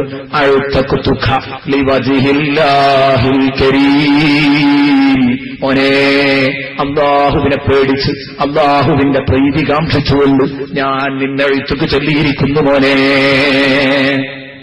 കണ്ടോ നിങ്ങൾ, തെറ്റിന് മാപ്പ് കൊടുക്കാൻ, ജനങ്ങൾക്ക് ഗുണം ചെയ്യാൻ ബഹുമാനപ്പെട്ടവർക്ക് പ്രചോദനമായത് ഖുർആനിലെ ഈ ആയത്താണ്. ഒരു വലിയ വിഷയമാണ് തെറ്റ് ചെയ്തവർക്ക് മാപ്പ് കൊടുക്കാനുള്ളത്. ഇത് അയൽവാസികളോട് വേണം, നല്ല ബന്ധം അയൽവാസികളോട് പുലർത്തണം. അങ്ങനെ ജീവിക്കാൻ അല്ലാഹു നമുക്ക് തൗഫീഖ് നൽകട്ടെ. കൂട്ടത്തിലൊരു കാര്യം, നേരത്തെ ഞാൻ 2-3 ആളുകൾ ഇങ്ങനെ പറഞ്ഞു വന്നപ്പോൾ ഞാൻ പറഞ്ഞു സത്യനിഷേധിയായ അയൽവാസി. പക്ഷെ അവിടെയൊക്കെ വിശദീകരിക്കുമ്പോൾ മഹാന്മാർ കൊടുത്തത് കാണാം, ദിമ്മിയായ അയൽവാസിയാണെങ്കിൽ. അപ്പം മുസ്ലിമീങ്ങളോട് ബദ്ധവൈരികളായി കഴിയുന്ന അയൽവാസിയോട് ഒരിക്കലും നല്ല സമീപനം വെച്ച് പുലർത്തരുത് എന്നാണ് ആ പറഞ്ഞതിന്റെ അർത്ഥം. ആ പറഞ്ഞ ഭാഗത്ത് തന്നെ പ്രിയപ്പെട്ട കൂട്ടുകാർ ബിദഅത്തുകാരനാണെങ്കിൽ അവനോട് യാതൊരുവിധ സഹകരണവും പാടില്ല. സംഗതി അയൽവാസിയാണ്, പക്ഷെ ഇസ്ലാമിന്റെ ഉള്ളിലെ ശത്രുവായതുകൊണ്ട്, ഇസ്ലാമിനെ കാർന്നു തിന്നുന്നവനായതുകൊണ്ട്, ഇസ്ലാം മതത്തിനകത്തുള്ള ഞണ്ടാണവനെന്നതുകൊണ്ട്, ക്യാൻസറാണവനെന്നതുകൊണ്ട് അവനോട് സഹകരണം അരുത്. അത് മറ്റൊരു കാരണമാണ്. കാരണം നമ്മളെ ഹബീബിനെ തെറി പറയുന്നവരോട് നമുക്ക് സഹകരിക്കാൻ പ്രയാസമാണ്.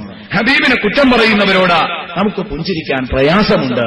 അതുകൊണ്ട് മാത്രമാണ് ഇത് നടക്കാത്തത് എന്ന് മാത്രം പറഞ്ഞു അയൽക്കാരന്റെ ബാധ്യത പറയുമ്പോൾ ഈ വിഷയം കൂടുതൽ ശ്രദ്ധിക്കണമെന്ന് പ്രത്യേകം ഉണർത്തിക്കൊണ്ട് തൽക്കാലം ഞാൻ അവസാനിപ്പിക്കുന്നു. അൽഹംദുലില്ലാഹി റബ്ബിൽ ആലമീൻ. പ്രിയപ്പെട്ട കൂട്ടുകാർ, പ്രത്യേകം ദുആ ചെയ്യാനുണ്ട്.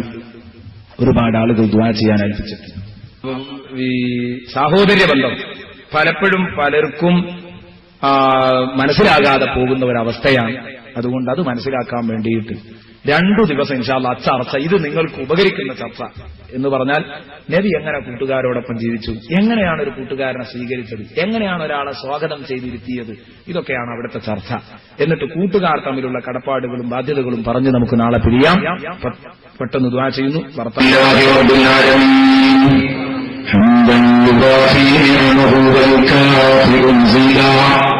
اللهم صل وسلم على رسولك سيدنا محمد وعلى آل سيدنا ومولانا محمد. റഹ്മാനായ തമ്പുരാനെ, സാധുക്കളായ ഞങ്ങളുടെ മുഴുവൻ പാപങ്ങളും നീ പൊറുക്കണേ റഹ്മാനെ. പടച്ചവനെ, സാധുക്കളായ ഞങ്ങളെ നീ വിഷമിപ്പിക്കല്ല പടച്ചവനെ. റഹ്മാനായ തമ്പുരാനെ, സാധുക്കളായ ഞങ്ങളെ 2 ലോകത്തും നീ വിജയികളിൽ പെടുത്തണേ റഹ്മാനെ. പടച്ചവനെ, ഞങ്ങളെ നീ വിഷമിപ്പിക്കല്ല, ഞങ്ങളെ നീ കഷ്ടപ്പെടുത്തല്ല, ഞങ്ങളെ നീ പ്രയാസപ്പെടുത്തല്ല. ഞങ്ങളുടെ കടങ്ങൾ നീ വീട്ടിത്തരണേ റഹ്മാനെ. രോഗങ്ങൾ ശിഫയാക്കണേ റഹ്മാനെ. പ്രയാസങ്ങളും പ്രതിസന്ധികളും ദൂരീകരിക്കണേ റഹ്മാനെ. പടച്ചവനെ